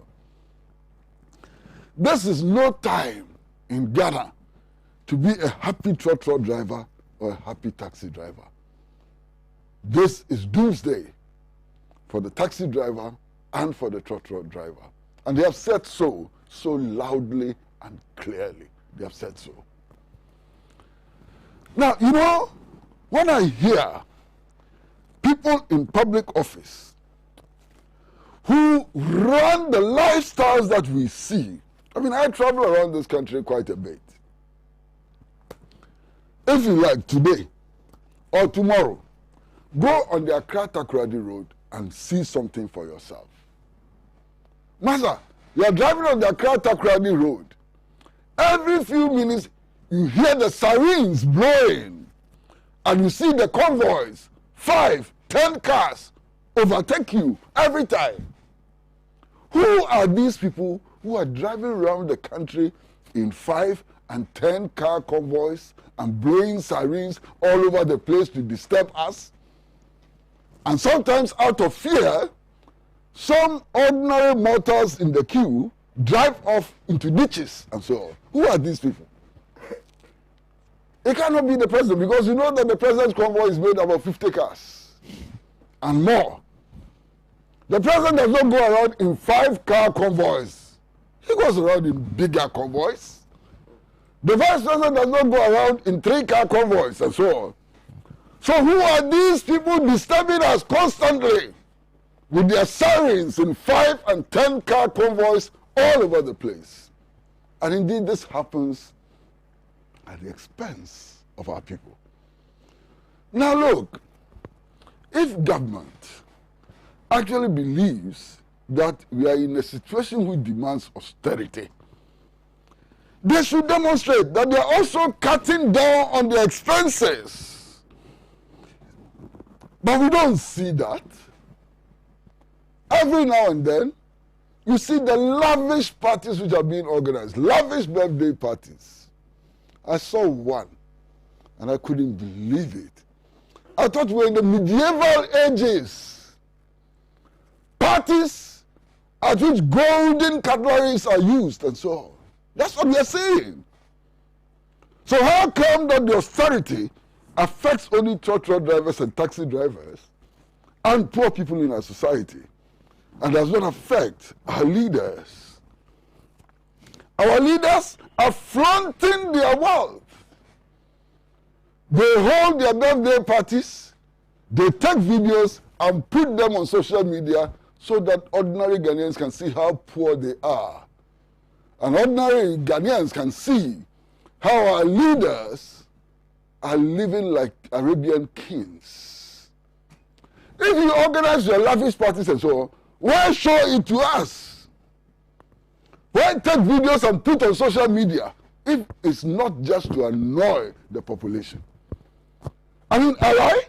You have all seen those videos of their birthday parties and the birthday parties of their wives and sometimes their girlfriends and so on, which they flaunt in our face.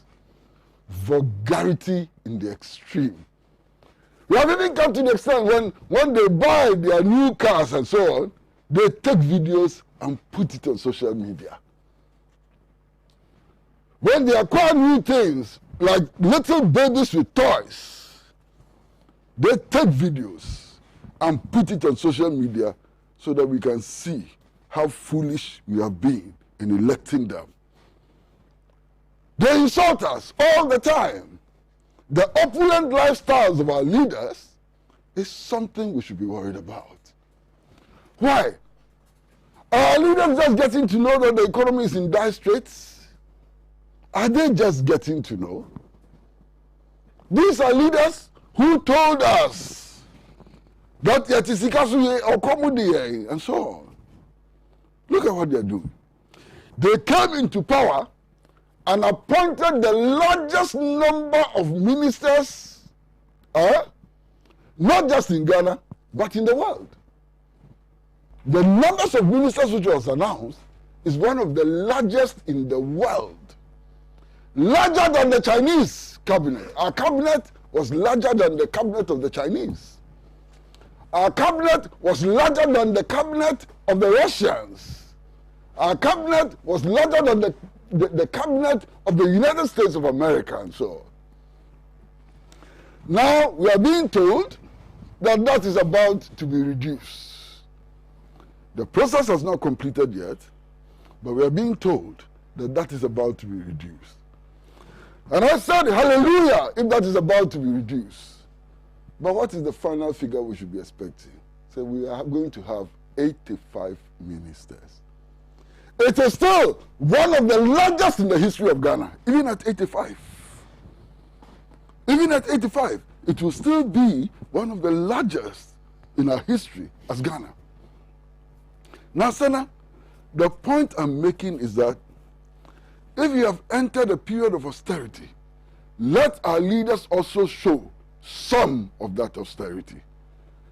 So let our leaders cut down their exorbitant lifestyles. Let our leaders give up some of their privileges and so on. Now, when it comes to appointments into public institutions and so on, it is not just about ministers and deputy ministers. It is also about the plethora, how do they say, Nombo, yeah, plethora of special assistants and special aids. Everybody now close to the government, everybody who is something in the party or close to being something in the party is a special aid or special assistant and so on. Go to the ministries, they are all over the place. That also needs to be stopped or minimized. It is important that we know that also needs to be stopped or minimized. Let us all cut our coat according to the size of our cloth. It's an important admonition for all of us. Sena, COVID-19. We are being told that there were some reliefs that were offered to the people of Ghana, and that the people of Ghana have to pay back. I'm sitting here and I'm wondering, because in the midst of COVID-19, we were told to make donations. Corporate bodies made donations to enable government raise the resources it needed in order to provide COVID-19 reliefs. Government raided some statutory funds in order to generate resources for the management of the COVID-19 pandemic and so on. So, why has there become an additional need to tax to raise funds? Is it that the monies they raised were inadequate? What is it? Who is telling us the true situation? We don't know. In any case, up until last week, what the propagandists of the government were telling us was that Ghana was the best country in the world when it comes to the management of COVID-19. Didn't they say so? Now, the people who told us that Ghana was the best country in the world when it came to the management of COVID-19 are telling us that they did so badly that the economy has collapsed as a result of the pandemic. Because if they did well in managing the COVID-19 pandemic, it should also mean that they did so well that the economy did not suffer as much. Because the suffering in the economy, the collapse of the economy, is a manifestation of bad handling of the COVID-19 situation. We are being told that we managed COVID-19 so very well, and so on, and yet the economy has collapsed under our noses. In any case, when they say that we manage COVID-19 so very well, what are they talking about? My brother, Accra, the city. I'm not talking about Accra, the region. Accra, the city, has a population of over 4 million. Accra, the city alone. The Rich Hospital in Accra is the center for the management of COVID-19 in the whole of the region, not the city alone, the whole of the region. The number of dedicated beds for the management of COVID-19 in the whole of Accra, a Rich Hospital, is 32 beds. Are we being called upon to pay more taxes because of 32 beds? Beds, 32. 32 beds. That's what we have. Is that the reason why we are being called upon to pay more taxes? I can't believe it. The doctors have constantly been telling us that, look, they need dedicated outpatient departments for the management of COVID-19. They've been crying for 1 year for dedicated outpatient departments to manage COVID-19. We have not even been able to provide tents, ordinary tents, for use as outpatient department for the management of COVID-19. And we are imposing taxes to deal with COVID-19. What kind of people are we? What kind of government do we have? Why do we tolerate this? Why do we allow this? Our government has not even been able to provide tents, cloth tents, plastic tents for the management of COVID-19. So when they do the right things, when they are able to set up outpatient department for the management of COVID-19, when they are able to stop the oxygen shortages, when they do all that the doctors want, when they are able to provide adequate PPEs for medical personnel and so on, what will happen? They won't tax us again. They will take everything we have.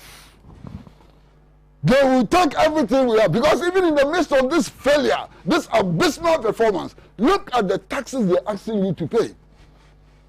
Look at the taxes they're asking you to pay. So if they did well and provided 1,000 beds for the management of COVID-19 in Accra, what would have happened? They would not have asked you to pay tax again. They would have seized everything that you have. That's the situation in which we find ourselves. Look, budget. Budget. I have repeatedly said on this program and elsewhere that we fought for national independence for two clear objectives. We fought for national independence. Osajifo Dr. Kwame Nkrumah, not J.B. Dankwa, led us in the struggle for national independence for two principal reasons.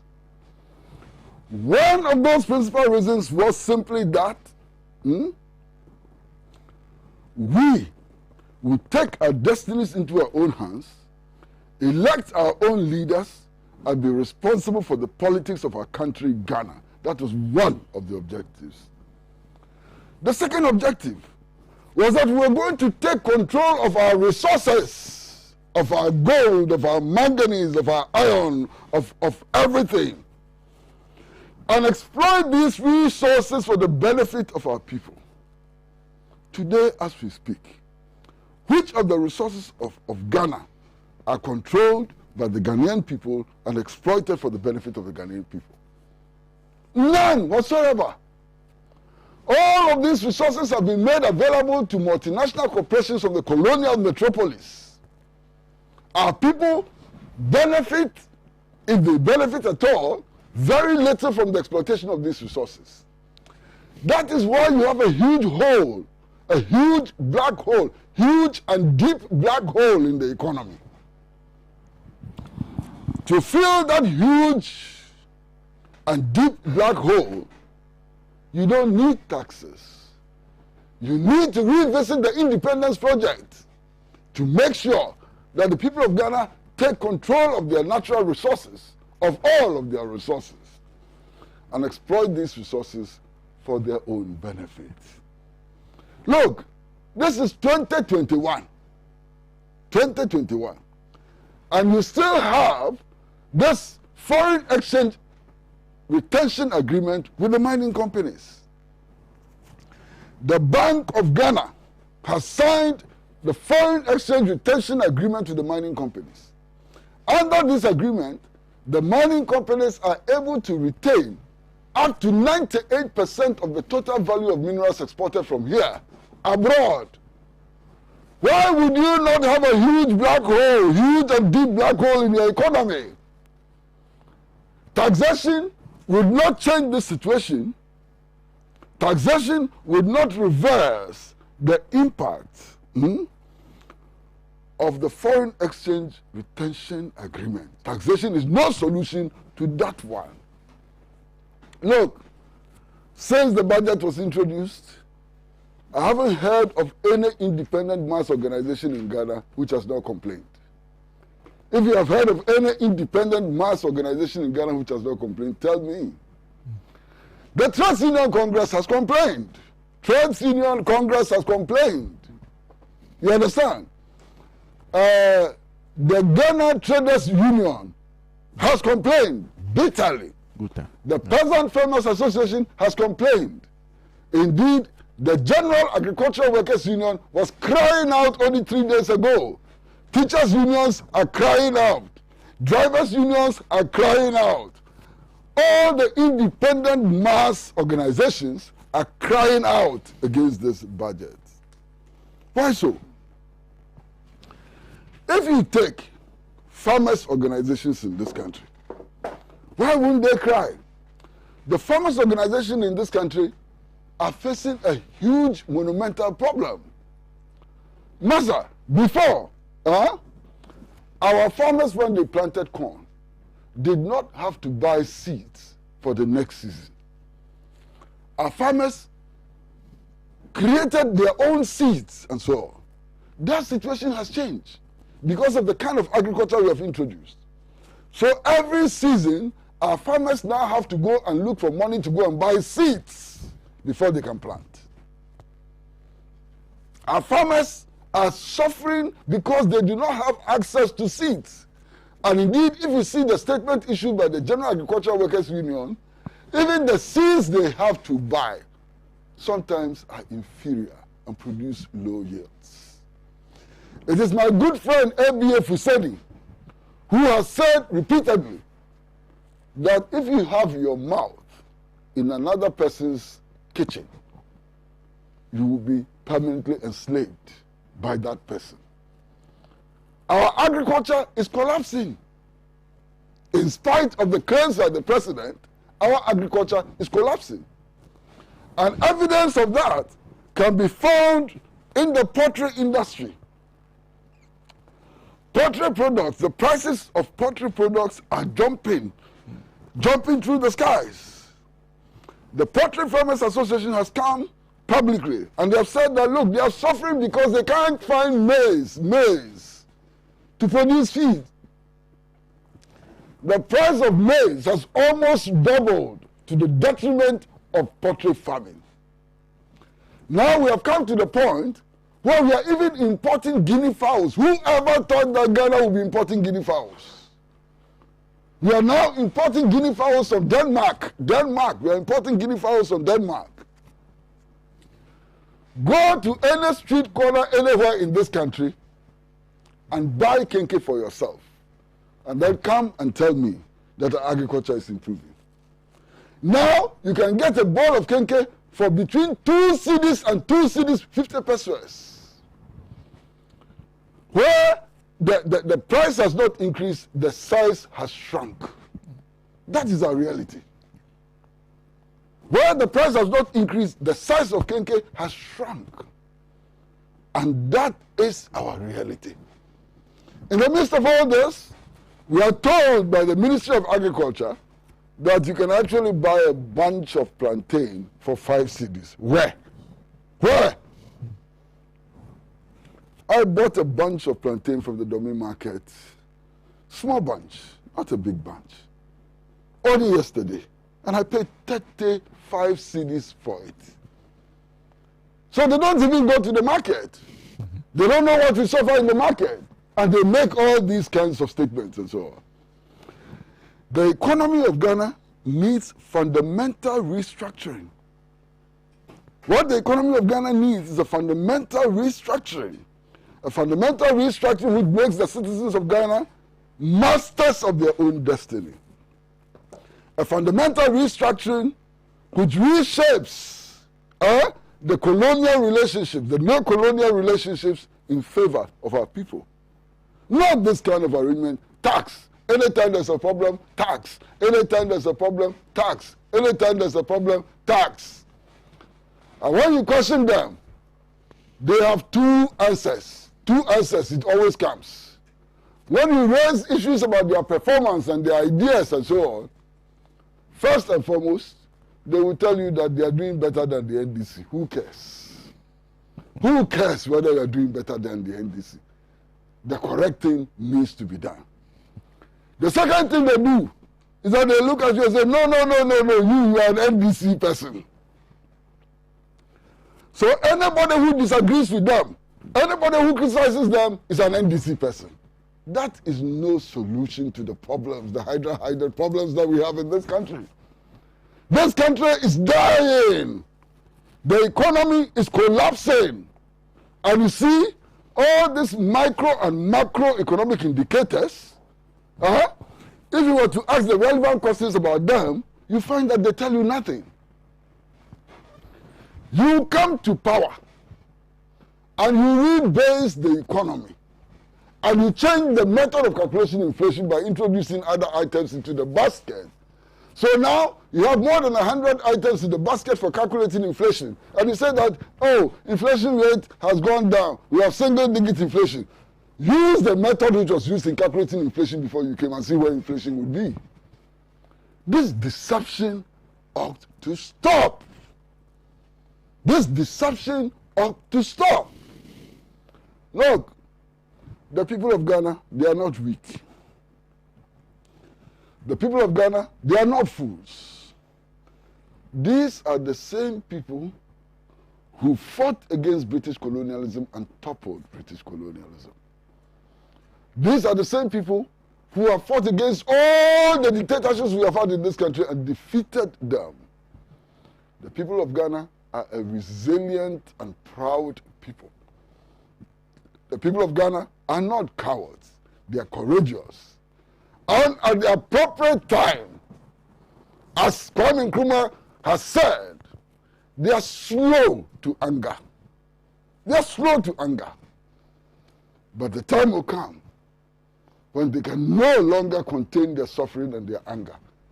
And they will decide in their own interest. And they will decide to take the appropriate measures which will lead to salvaging this rotten and collapsing economy. How can you say that this economy is doing well? How can you say that an economy that the Minister for Information says has a deep black hole be doing well? Cut the crap. Thank you, Mr. Pratt. Just one thing. I'd like to say a big thank you to Dela FM in Dabala. They've always been picking the show, but I keep forgetting to acknowledge them. Once again, a big thank you to Ahuto 92.3 FM for picking the show live. Let me say a big thank you to Jarring's Breakfast and Snacks. They have been providing us the snacks on the show. A very, very big thank you to them. We'll take a short break. When we come back, we'll discuss the issue with regards to the textbooks. May God bless him. Ghana show boy, Africa. Hello, what are you doing Tuesday to Friday, 7:30 to 9 o'clock p.m. every day? You should be watching The Couch. I'll tell you why. On Tuesdays, we talk social issues, lifestyle, health, all those everyday issues that affect us in the big ways. Late Wednesdays are for book reviews. Thursdays are for the hard talk, those socio-economic, policy-oriented, political questions that demand for the tough questions to be asked. And personality profiling Fridays, when we get to know the stories behind the winning personalities we love. Inspirational story from inspirational personalities. Hey, listen, you really cannot miss The Couch with me, Amma Pratt. Still, the only TV show with a hat.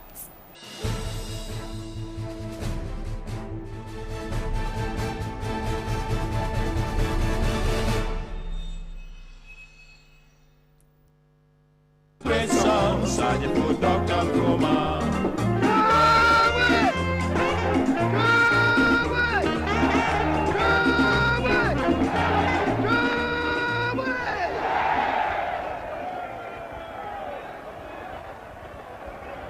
Welcome back from that break, and thank you. It's still the mother of all talk shows, ALHAJI and ALHAJI. My name is Sena, Nombo. I have in the studio with me Mr. Pratt, Mr.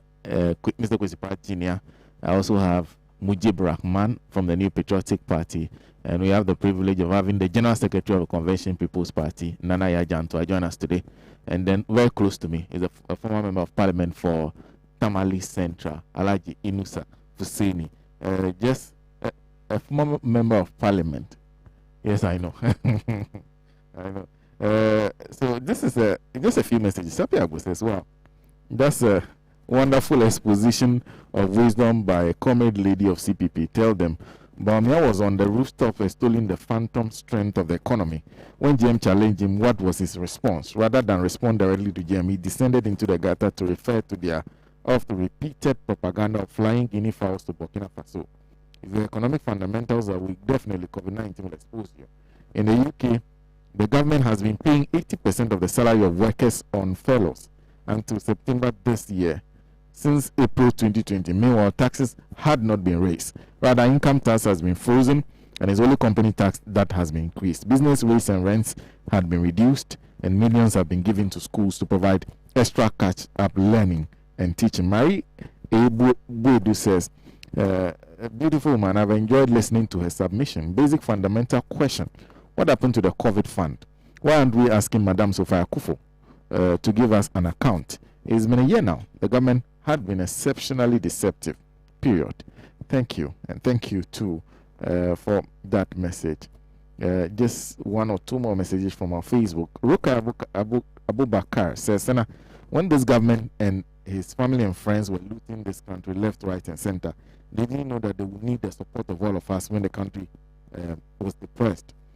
Kamal Dokurugo Ibrahim says, I think that's the difference between Nana Addo and the NPP compared to JM and the NDC. What prevents JM and NDC from organizing demonstrations across the nation in protest of big tax hikes?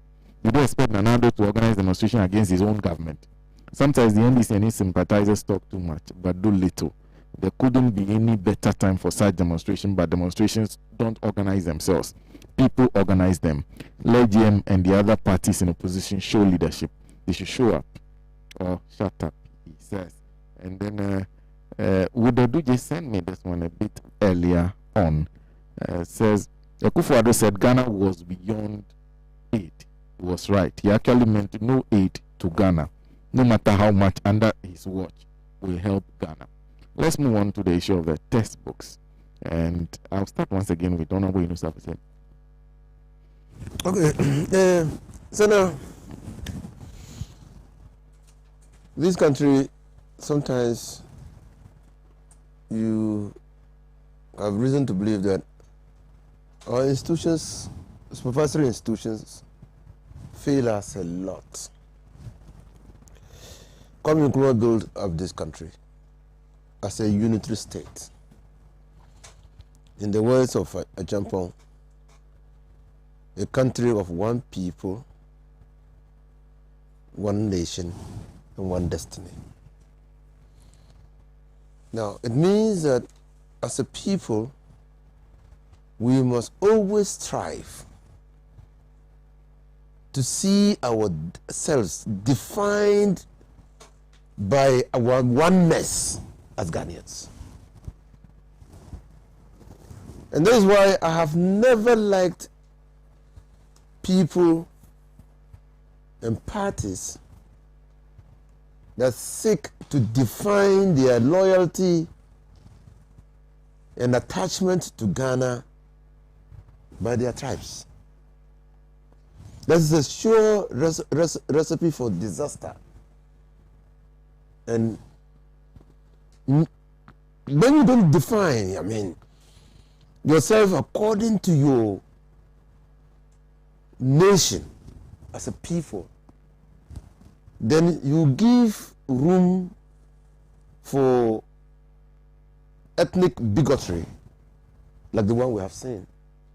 And that is the problem, because you see, who was the person who wrote the books? Was he an Ewe man? The one who wrote the book, was he an Ewe man? No. You would not need to know that person to know that he was not Ewe. Now, this is somebody who was looking at the Ewes at a traditional grouping of people through the lenses of his own identity and position in society. And so he had prejudices which followed him into his writing. And that is the problem. And those prejudices were not even limited only to the Ewes. In some areas, he refused to neglected to undertake research that would clearly reveal to him what the history of the people are, what certain things are being done the way they are done. For him to give a proper account and interpretation to those things. And this is what distinguishes lazy scholars from diligent academics. Lazy scholar, armchair scholar, read from the social media and write a book And that book also goes to the education people. There's a committee, there's an institution set up to review such books that can be used in building the future manpower of this country. Reviews and gives it a prima facie approval. It's first stage approval for the book to go to print. I think it's unfortunate. I think that ought not to be done. I mean, when I saw inward looking people, you know where that transported me to? Yeah. Straight away to Vitosu. Straight away. And I didn't have any doubt in coming to the conclusion that this writer probably have neoliberal, or if you want, sympathies towards the MPP. It didn't leave me in any doubt. Because this statement was said by their leader. By the leader. And clearly, the time of the situation also confirms what we have always known about the MPP. They allow vent to be given to ethnic sentiments derogatory of other people. That is a problem. And this doesn't even find expression only in the books. Just a few weeks ago, the Auditor General of the Republic of Ghana was relieved of his post with justification that he is a Togolese. An embarrassment, an absurdity. Then, I mean, I had always thought that he is from the Volta region. The name confused everybody to think that he is from Volta region. I've since been told that he's Adangwe. To get him off, a board chairman said that because he had been told, or he had filled a form so many years ago, that he is from a certain particular town, which is in present-day Togo, he's a Togolese. And that thinking was largely influenced by the perception that because there are the second largest ethnic grouping of ours in West Africa is in Togo. The perception, so because that's the second largest, apart from Ghana, that's the second largest. Because that is the case, all Togolese must become, or I mean, the first indication of a person being an ever is that he's from Togo. Why will you even say that some Togos are Juju-loving people? Some others. Why will you even say that? Why will you even say that? Before the arrival of the religions, what were we? Before the period of evangelism and enlightenment, what were we? What role did Okonfo Onoche play in the establishment of the Ashanti Empire? Was he a Christian missionary? What role are the Tendambes playing in the preservation of the Muli Dagwana kingdom? In Wa, in Borga, in Tamale. What role are they playing? Are they Catholic fathers? I mean, I don't know. No, they were not Catholic fathers. Yeah. These are traditional leaders. The traditional leaders. The confusion, and like Ali Muzuru said, the confusion that we find in Africa, largely introduced by the influences of the Arabs and the Westerners, is what is defining us and creating the confusion. It's what is defining us and creating the confusion. That some now think that if you have a traditional setup in which you still have traditional practices taking place, which traditional practices are not inconsistent with the Constitution, then those people must not be civilized. So that is the problem.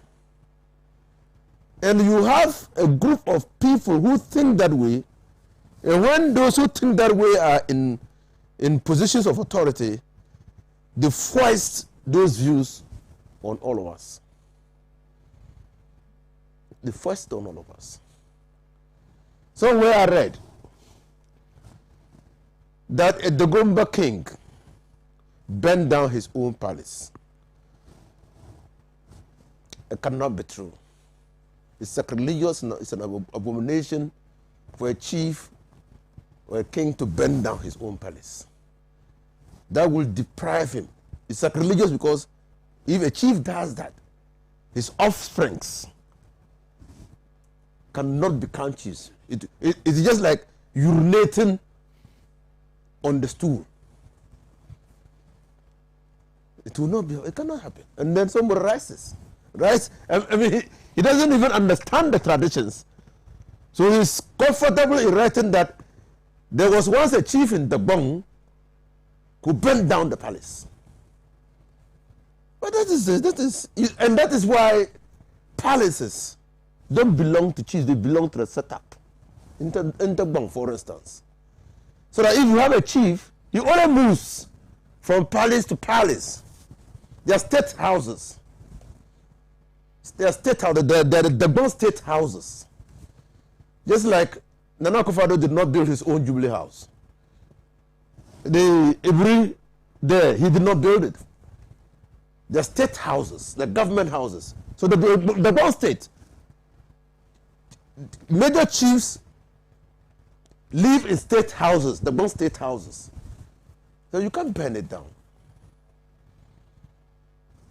But again, any time that you read these things, those who have been touched by ethnic bigotry cannot fail to understand its origins. Is it F.K. Bois who wrote the history of Ghana, West Africa? And in it, he has said that all ethnic groups immigrated from other places into Ghana, except the Ashantis, who originated from where?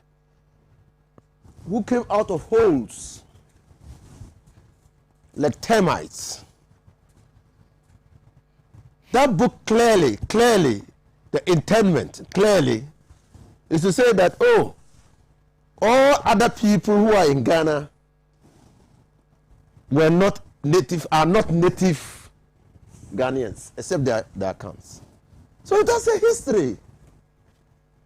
And we know it cannot be so. And this was a historian who probably would have heard about migration and read about migration and the cradle of civilization and how the continents were divided and how the first person was, history has shown that the first person was on the continent of Africa and the migration, how it took them and how people migrated. But you find that in our history, in our history books, someone was bold enough to tell us, and we read it, that all of us, my people, Muji's people, came from Zamfara. We are the Moris. We are the stock of the Moshi. And so we are not native. We are led by Toaji. And you find that the Evans came from Oyo State. We read all that, not so? In Nigeria, we read them. So we are not native. So little wonder that there's a political party that is known to have classified all of us from North. You have that point, but when you go politicize, as foreigners, all of us. No, but you see, let me tell you, there's a political philosopher, I've forgotten his name. who had written long ago that the easiest tools of mobilization are ethnicity and religion, because they evoke emotions. And we know in this country those who have bought into that idea. We know. You understand? So I'm just repeating. I mean, it's important to try to draw the linkages. It is good that Parliament has spoken vehemently. All well-meaning Ghanaians have spoken vehemently against the book. I've also read even the wife of the publisher begging for forgiveness for the husband and asking that they will not repeat it.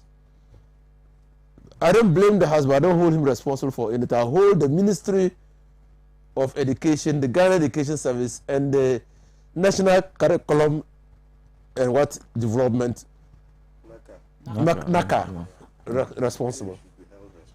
Yes, I don't hold him because you see, he had ideas. He was able to condense his ideas into a book. The ideas, some could not be established rationally. Okay, and these were ideas. He was putting them in the book for the purposes of teaching. Okay. So somebody should have read it to say, oh, this idea will offend the sensibilities of this particular group of people. So you have to remove it. It is not censorship. It is trying to build national cohesion. And sometimes, who says that you are entitled to say everything? Okay. ALHAJI. Sometimes it's better not to say certain things. Okay. ALHAJI, unfortunately, my time has not helped me, but thank you. I think two things have also come up. I think one is a statement from Bedun Cancer, the publishers of the book, who admit that the book was not approved. Said NACA had told them that they should make some amendments to the book, but they did not do it. I've gone through the first stage of approval. Yeah. So please. Yeah. How did it was not finally approved? How did it get to the publishers? Yeah. Well, it is when it goes through all the approval stages that then it's now get to the Because publishers. they have an ISBN number. And I just wish I could. I'm just struggling to pull up their statement because the issue is there is a face saving something. People must be held accountable. No. It was in the public. Yes. It went to some of the schools. Yes. They admitted. So no. What I'm saying is that Honorable Okudato Black has actually produced the NACA letter giving them first stage approval. yes. Kulotumba was a Sena. I survived COVID. My COVID survival story was one of which miracles are made. Many weren't as fortunate as I was. Today, I am being asked to pay taxes for getting sick from a disease which was first procured and manifested upon the president's own travels. Today, I am paying a levy for getting sick every time I buy something. This government hasn't even had the decency to tell us whether there is a sunset clause on these useless taxes that are just burdening Ghanaians. Are we saddled with COVID-19 taxes forever? What was the national health insurance levy for which the current president went on demonstration for? When are we going to have a malaria levy, heart disease levy, cancer levy, koshoko levy, and on? These diseases have killed more people in Ghana within the past year than COVID. If the data available is to be believed, Komla Genya send this one. Says everything would you complain about is exactly what they constantly engaged in over the years. Same people who criticize their opponents for generating dust swimming in the pool are today worried about criticism. The dishonesty you say is just too much. Nana. I just want to say something before we move on. I believe the president said in the Sena address that they are government that they are not afraid of criticism. So I don't think, they said they want us to criticize them so that they can do better. Okay, the issue here is that this issue about the textbook, the CPP, our disappointment is that people are just running in circles saying all manner of things. I haven't seen a government statement saying that we condemn this action. There's no, if somebody has cited it, I mean, they should tell me, then I'll withdraw my statement. But I expected that there should be a statement from the government, even the presidency, to say that this is unfortunate, we are sorry, it is touching on people who live with us, our own. In this country, we are one people, we are one nation, we have one destiny. One destiny to ensure that this country develops so that we all stay together, become healthy, become happy. How come today somebody is writing this? And all these excuses, people apologizing, somebody has to be punished. Somebody has to, there should be some punitive measure for this. You can't just get up and write things without having adequate information. How can you say that Kwame Nkrumah was a dictator? For us, from the CPP angle, you see, a dictator is one who comes through into government through a coup d'etat. The people who banned the name CPP, which was eventually gotten for us by our senior comrades in court, are they not dictators? Who are the people who banned CPP from operating? How can anybody say that Kwame Nkrumah is a dictator? Ours are inward looking. I mean, this distortion of history for me is very mischievous. From the CPP angle, it is very, very mischievous. Look at all the development projects that Kwame Nkrumah did. Even today, Pediase Lodge, where the government have all their meetings comfortably, who built it? Pediase Lodge was built by Kwame Nkrumah. They are even enjoying the fruits of Kwame Nkrumah, who they say is a dictator. And nobody has condemned this. Nobody in government has come up to say this is wrong. Nobody. NACA says this, this one says that. Number two, NACA is a regulatory body. A regulatory body, before anything in your area is done, you should know what is in there. Why should NACA even give the first approval? Approval for what? So it means that if the first approval is given, then it means that you have read through it, you have vetted it, proofread it, dotted the I's and crossed the T's, and you think it is okay. So this is your first approval. You can go ahead. It means they are aware, because you see, before you give approval, you should read content. How did they create content? Who gave them that information to create the content for the young ones? I mean, it is so unfortunate, it's so sad that in this day and age in Ghana, 2021, where I come from, Ashanti region, we have Angonaga, where others are located. We have Aswasi, where people from the north are located. We have Zabunzongo, where people from the north are located. We have Fantin New Town, where people from the central western region are located. We clean them land.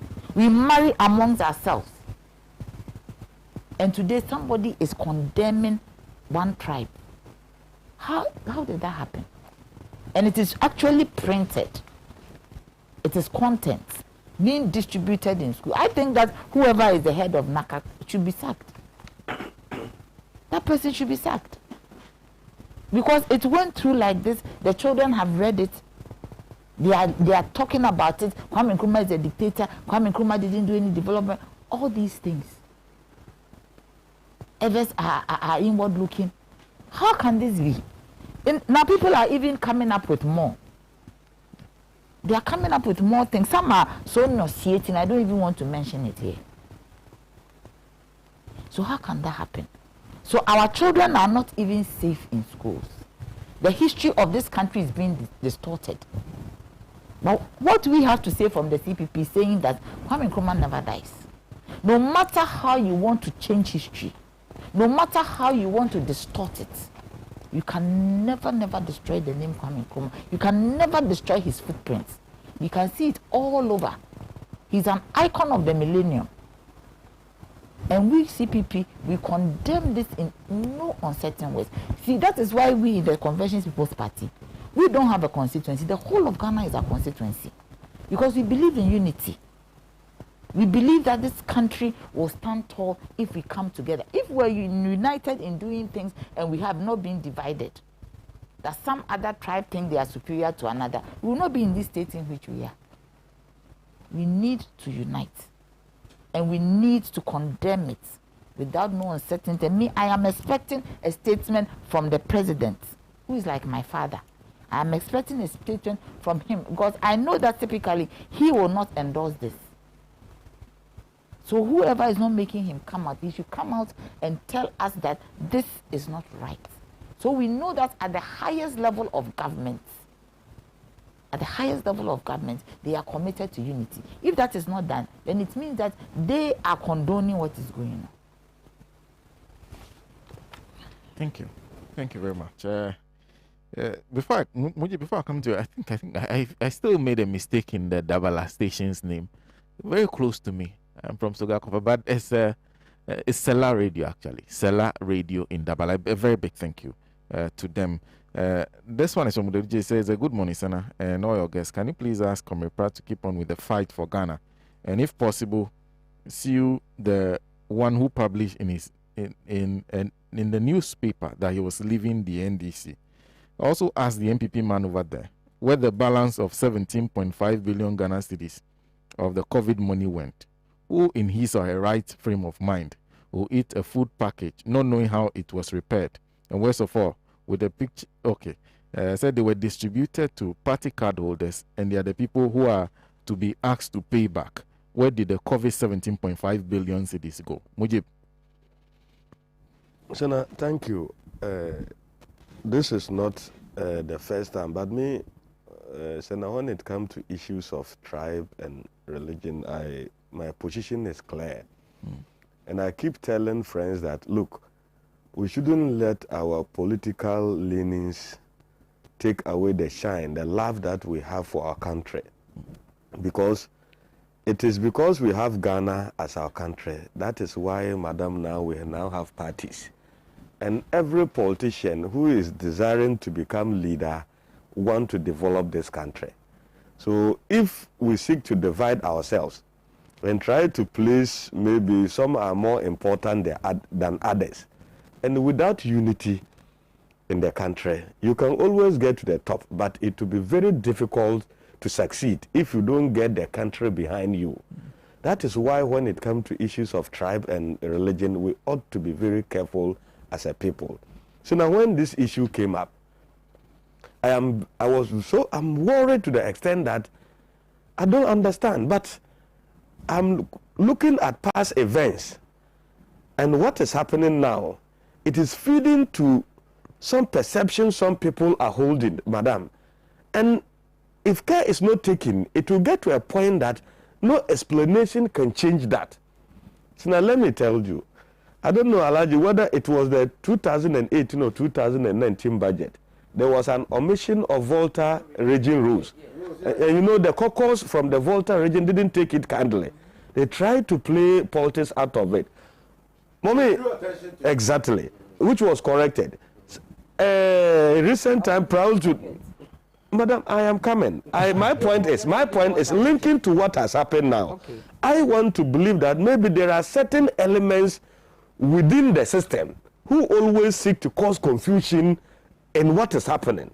Other than that, I don't understand. You have put in a position of trust, and your responsibility is to do a diligent and quality work. I am surprised by now certain people should still be at post, especially with regards to the NACA issue.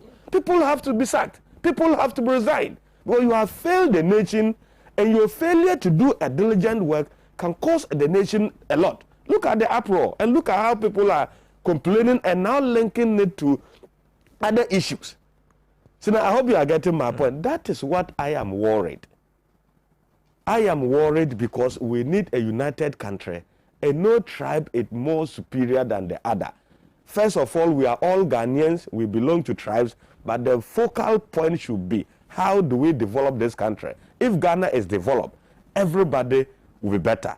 My children will be better, madam children and great-grandchildren will be better, in spite of whether I'm coming from the east, the south, the north, or the west. That is not the issue.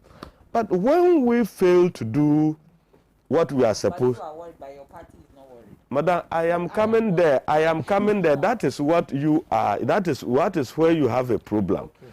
Look, it was not wrong for the fair boys of this country. Even look at our educational architecture. Madam, you see somebody from the Volta and Kumasi attending Sunday school in Wa. We were all in boarding school.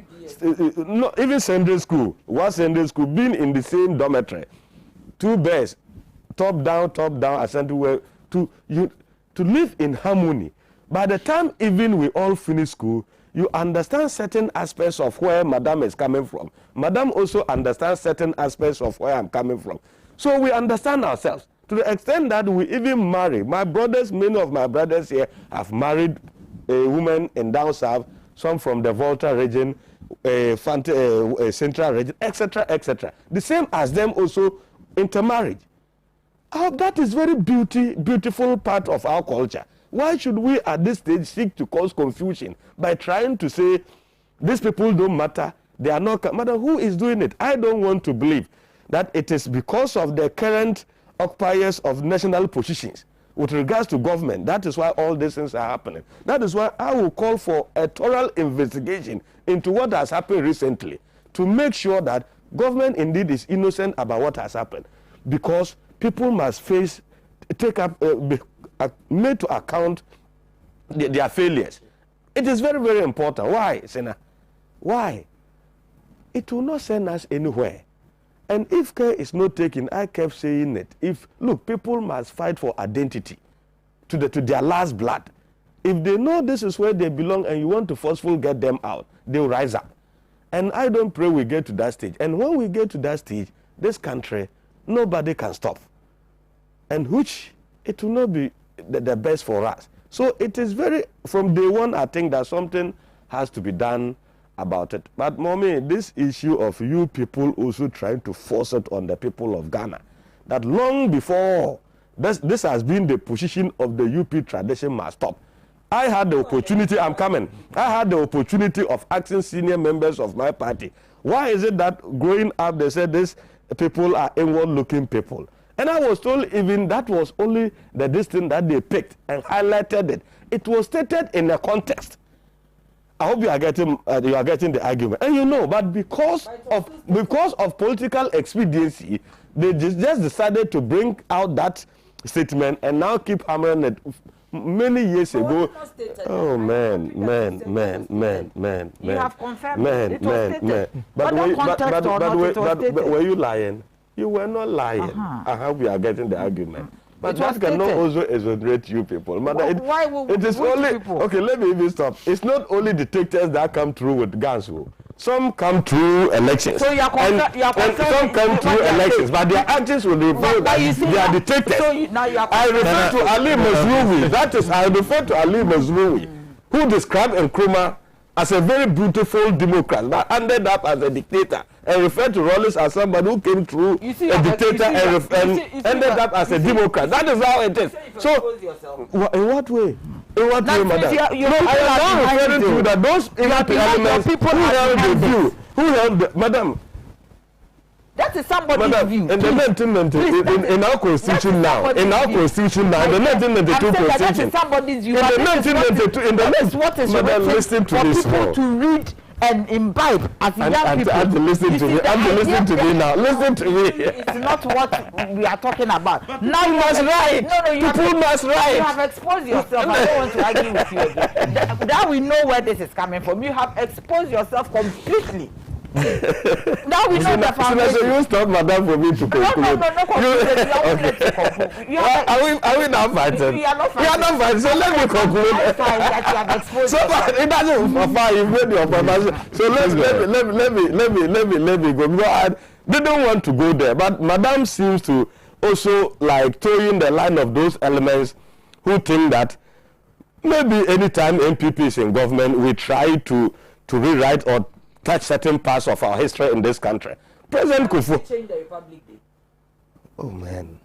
Let's not go there. This is not the forum for it. Exactly, Yes. exactly. But if you want to start one by one, Founders Day, you have. I think that we need a debate on a debate on that. I will be prepared fully yes, we for will all that. be prepared fully Exactly. for that. But So, having to change. we like everybody. That was why we had to invite the almighty Osajifu Dr. Kwame Nkrumah to partake in the activities leading to our liberation struggle. Okay. So that is we have no problem with it. We have no problem with it. But I think that Mami Ghana, let's all love our country. And it is out of the love that certain things happen in this country. But to just try to feed that, it's a deliberate effort of some of these things to eliminate certain group of people as Ghanaian is out of place, and it's not true. People are doing it based on what they want to achieve. And I don't think it will work. And let me state, it will not help any one of us. Because we are united, we are together, we are one country, we are one people.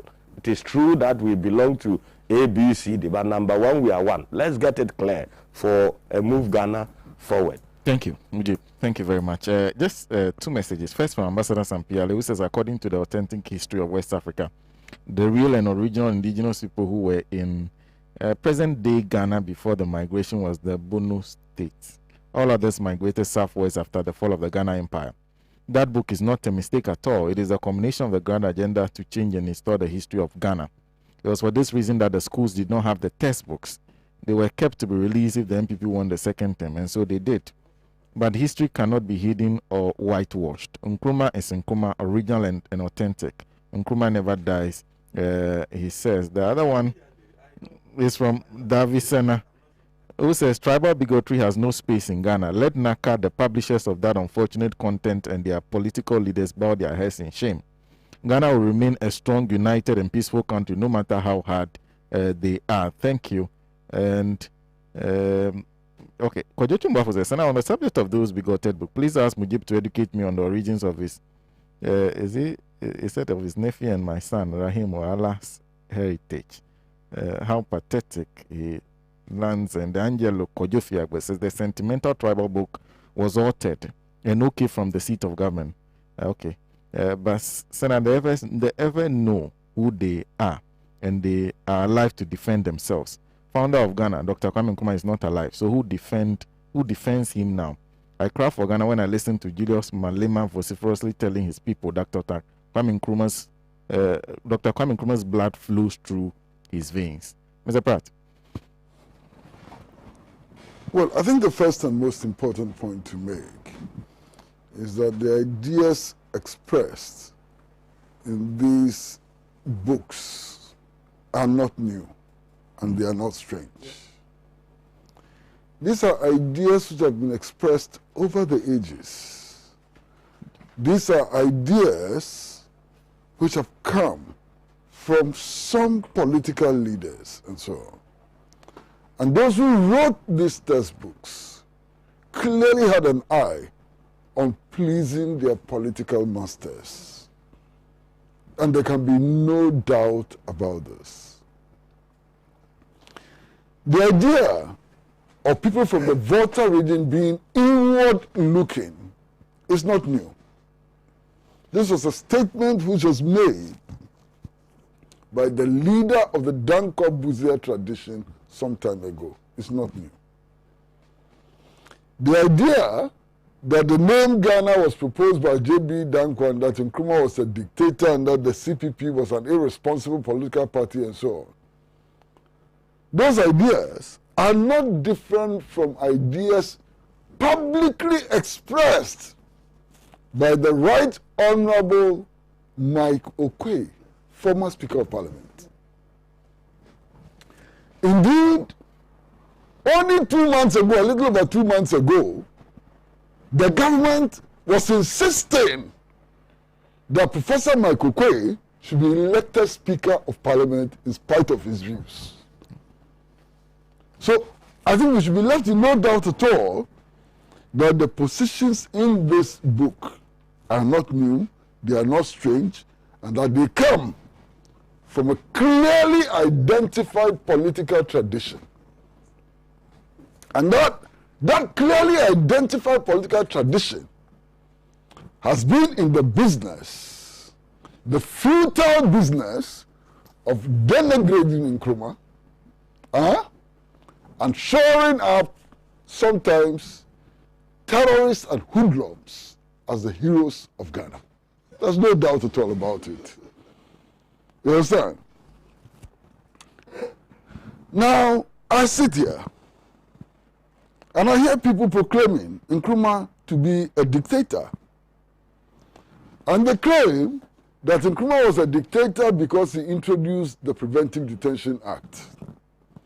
And they claim that Nkrumah was a dictator because Ghana became a one-party state under his rule. And I'm sitting here and I say, this is absolute rubbish. This is absolute rubbish because throughout our history and up till today, elements of the Preventive Detention Act is part of our law, has been part of our law, and there's a lawyer here. After the overthrow of Nkrumah, when Buzia, Afrifa, and others took over this country, they introduced the Protective Custody Law, which was the same as the Preventive Detention Act.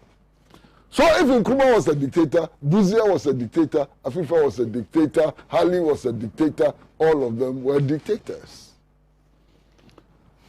Throughout our history, I've never seen people, human beings, catch other human beings and put them in cages.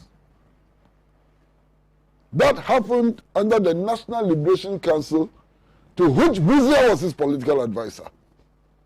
They arrested Boy Moses, one of the heirs to Nkrumah, and put him in a cage. Like a monkey, they put him in a cage. Even monkeys are not treated the way Boy Moses was treated. Maybe Mujib, you are too young to know. They tied his cane to a moving vehicle and drove it through the principal streets of Accra. Those are the Democrats calling somebody a dictator and so on. You understand? That's what they did. They banned. Look, Nkrumah created conditions for the emergence of the UP tradition. It was Nkrumah who came up with the Avoidance of Discrimination Act, forcing small parties, religious parties, ethnic parties, and so on, to come together under the United Party. Nkrumah facilitated the emergence of the United Party. The UP tradition banned the CPP. They banned the CPP. And they are the Democrats. So now I'm sure you've heard the story of Komodusai's sister and how she was murdered in Kumasi simply because she was a member of the Convention People's Party, or she was suspected of being a sympathizer of the Convention People's Party. The stories are many. The people who went to the Accra Sports Stadium and planted dynamites leading to the killing and maiming of innocent school children, they are Democrats, and Nkrumah is a dictator. The people who exploded a dynamite at Konumbugu, which killed an innocent schoolgirl, they are Democrats. You know, right now, if you go to a Denta in Accra, a woman lives in a Denta. She's called Asantewa. I'm sure you've heard about Asantewa. Asantewa was one of those innocent school children who was bombed at the Accra Sports Stadium. Her life was completely destroyed. She still lives with the pain of that bomb explosion. Look, Kwame Nkrumah used to live opposite the Malata market in Accra. In a red brick house opposite the Malata market in Accra. In the 1950s, before independence, they bombed that house in which he lived with his mother, Madam Nyaniba. They say that Nkrumah, they engaged in conspiracies against Nkrumah because he was a dictator. That's a bloody lie. Do you know when the first coup d'etat occurred? The first attempt at a coup d'etat occurred. The first attempt at a coup d'etat was in 1957. The T-Junction affair involving Awate, Aram Posa, and others. You will remember. At that time, Ghana was a fully pledged multi-party democracy. They started exploding bombs and doing all those things when Ghana was a multi-party democracy. Ghana was not a one-party state. In any case, Kwame Nkrumah ruled Ghana as president for 9 years. 9 years. Only 1 year more than President Kufuor. Only 1 year more than President Kufuor. Look at the legacy he left us. And I'm not talking about physical infrastructure and so on. I'm not talking about that. Even in the area of the philosophy of the African, the philosophy of liberation and so on, look at the legacy he left us. Only last week, I was reading Nkrumah's 7-year development plan, and I could not believe that in those days, there could be such a visionary in those days. In fact, we have republished the entire 7-year development plan on the website of the Insight Newspaper. It is there. Go and read it and see the ideas he had and so on. How dare anybody try to denigrate Kwame Nkrumah? Kwame Nkrumah is not a Ghanaian icon. He's a universal icon. Indeed, Kwame Nkrumah is in the category of Einstein. He's in the category of people who try to change the world. He's in the category of the world's greatest visionaries and so on. Don't dare compare Kwame Nkrumah to J.B. Dankwa and Obechebi Lamte and so on. Don't you dare. Don't start it. Because there's no basis. You know? And it is this backwardness which has led to many attempts to distort our history. This whole fixation with founders with an apostrophe. This whole fixation with founders with an apostrophe after the R and so on is part of the same effort. This whole fixation with reducing Republic Day to a commemorative day and so on is part of that fixation. It's part of that backwardness and so on. Look, the people of the Volta region, continue to suffer abuse, humiliation, and insults because of the massive support they gave to Kwame Nkrumah and the Convention People's Party. They would never be forgiven. Today, anybody does anything wrong, small, no, you are Togolese. You go and do something even good that they don't like, you are immediately Togolese and so on. Where did that begin? Where did that begin? There's a history to that. Do you know that they said that even Nkrumah was not a Ghanaian? They claimed that Nkrumah was not a Ghanaian, that Nkrumah was a Liberian. I have not forgotten that sometime in the 60s, these opponents to Kwame Nkrumah actually went to a Togolese jail and took photographs of Togolese prisoners and got it published in the media in the United Kingdom as prisoners in Nkrumah's Ghana. And they were so badly exposed, and yet they won't change their method. They are still misbehaving like this. And their misbehavior has found its way into textbooks for our children.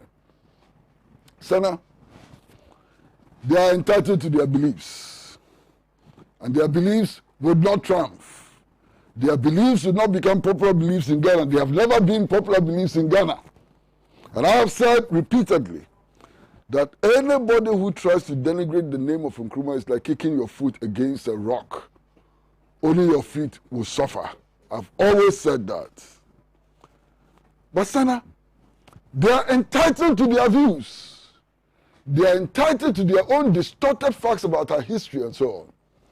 My problem now is that state institutions are being bastardized in violation of the 1992 Constitution. That is where my problem lies. Yes, you can hate the CPP all you want, but you are not entitled to use NACA and state institutions to pursue that objective. And I hope you are watching what is happening now. Today, all kinds of people have been appointed to state public and civil institutions, they are not allowed to engage in partisan politics.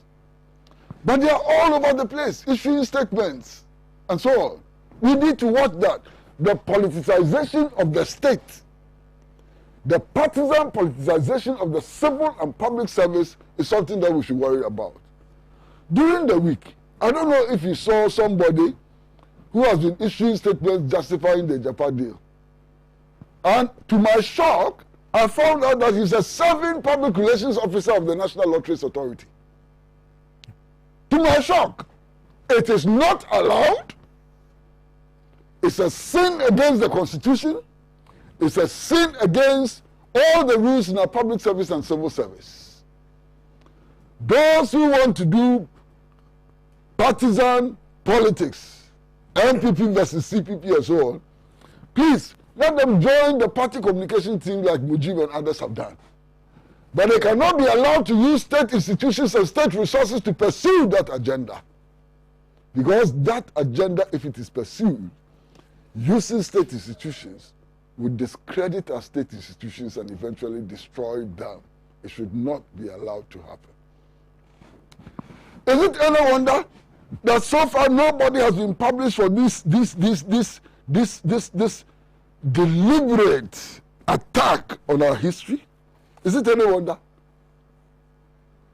In this circumstance, you are free to attack Nkrumah, to destroy Nkrumah, to attack the Convention People's Party, to do whatever you like. You are free to do it. Nothing will happen to you in these circumstances today.